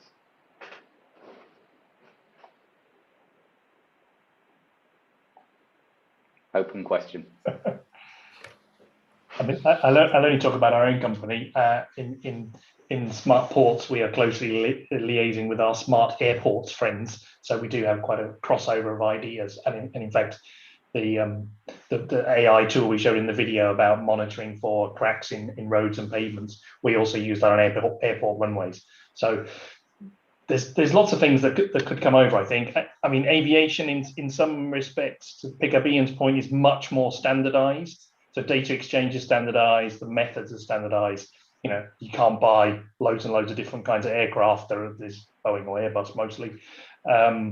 So maritime's got a lot further to go in that standardisation, I think, generally speaking. So it's more challenging, but how can we attract them to help us more, I suppose, is maybe the question. I do feel as head of technology, I'm talking about human conversations quite a lot, but I do think that it is those initial conversations. We do quite a lot of cross-sector working through the Innovation Hub. There's a lot to be learned from the automotive sector, the defence sector, aviation sector. I don't think there's a golden bullet out there that's going to transform UK ports into smart ports overnight. It is finding the right stepping stones to get from where we are now to where we want to be, and there'll be a myriad of different solutions that will be part of that jigsaw puzzle. But I do think that learning from other sectors that are way ahead of us, automotive in particular, is hugely beneficial.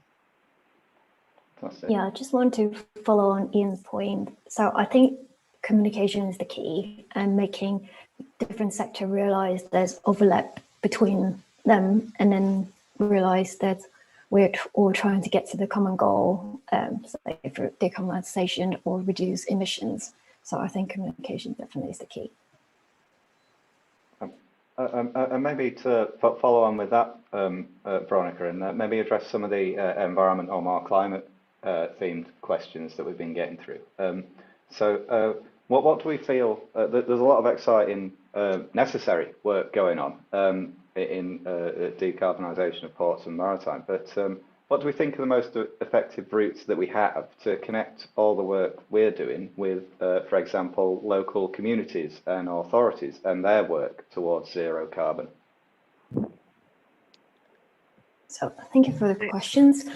So I think decarbonisation cannot be achieved by just one organisation. It has to be a collective effort. So I think having a collaborative approach, as some of you mentioned before, learn from the other sectors and making people realise the impact of climate change, not just for the day-to-day health and safety impact, but also the ecological impact, the environmental impact, and also the economy impacts of climate change, and work together to mitigate our contribution. Thanks, Veronica. Following, sorry, go Anissa. yeah, I can add something. Again, it's like following Veronica's point into like the work together and the communication, which is very important. What I would suggest is that obviously we as a port have like very strong collaborations with our stakeholders. So if we are going to introduce any new technologies, like for example the energy on the regarding the charging, it's very important that we collaborate on the first stage with our stakeholders. So both the port and the shipping companies are aware of these changes, so we can create on their demand, and obviously these carbon net demands, we can create the proper infrastructure into developing this further. So again, this kind of communication, and we presenting our ideas and our thoughts on how these are going to be implemented, and everything obviously is for the same goal on the same subjects, you know, creating this zero net carbon. And I would like to mention that Portsmouth International Port is very hardly into this subject. So our main aim is to have by 2030 and zero net carbon, and being one of the first ports in UK into achieving these figures. So, you know, we have very close collaborations with the council as well, their aims, and obviously working towards our stakeholders into gaining these ideas. If I may, Tom, sorry. We have a very exciting hydrogen production facility, sort of in the beginnings of being established at the port. But one of the reasons that's come about is because of close working with the local authorities and also the local bus company, because you kind of get that chicken and egg situation where no one's going to commit to producing a lot of hydrogen if you haven't got a takeoff, and no one's going to agree a takeoff agreement if they don't think you've got a realistic chance of producing the hydrogen. So there's been some really forward-thinking moves from the local bus company and the local authorities, which is kind of making this happen, and bringing that together in what's become part of the Hydrogen Sussex group as a subset of the Greater Brighton Economic movement is really kind of, again, that sort of small end of the wedge of, you know, someone's made the step to get it started, and then hopefully we can look to, you know, using the hydrogen for decarbonation of the port non-road mobile machinery, and also all the floating craft, and eventually, you know, fueling, bunkering, that kind of thing as well. I mean, hydrogen probably isn't going to be the bunkering solution for larger vessels, but yeah, we can kind of chip away at that block with those kind of initiatives. Tim? Yeah, I think leading by example is a good way. You know, as somebody else said, you know, we're not going to solve the problem on our own, but you know, a good example. We're just in the early stages of buying a new pilot boat. What we used to do is buy one that would last us 10 years and then go and buy another one. Well, that's probably not the right way to do it anymore. What we're looking at is buying a pilot boat that's probably going to last us 30 years. Hydrogen technology isn't fit for use in a pilot boat at the moment, but in 10 years time it will be. So we're looking at future-proofing the design, so that, yes, okay, it's got a diesel engines in it at the moment with all the necessary technology to take the emissions out. But in 10 years time, we want to be able to say, right, this is going to have a hydrogen fuel cell in it, and that's what's going to drive this thing.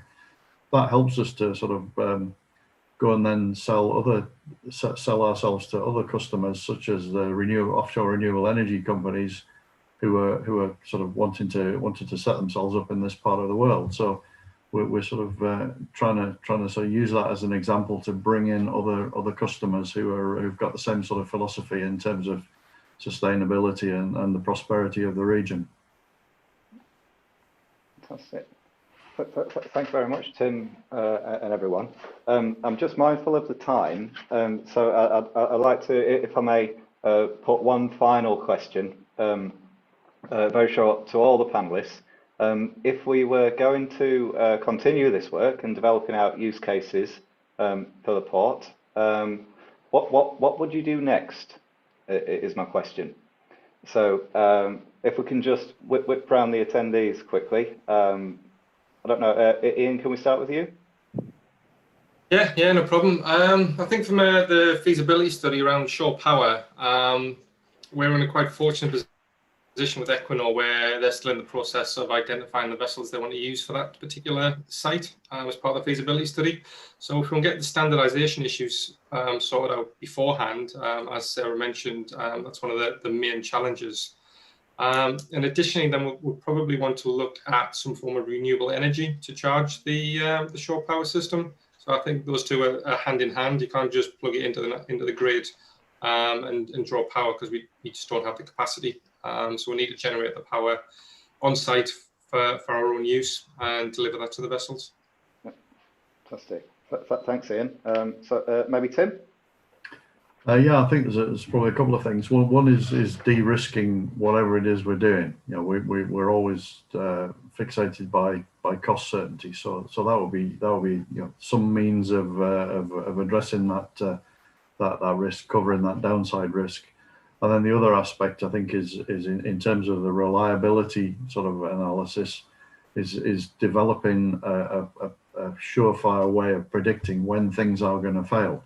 I mean, really interesting listening to the speakers earlier talking about that. We've got to be sure we're actually measuring the right things, and we can get that prediction spot on. You know, if we knew that our buoys were going to fail tomorrow, that would be, well, it probably wouldn't be fantastic. We'd probably like to know a few months in advance, but you know, we've got to be really certain that is a reliable way of measuring these things. Fantastic. Thank you very much, Tim. Brian?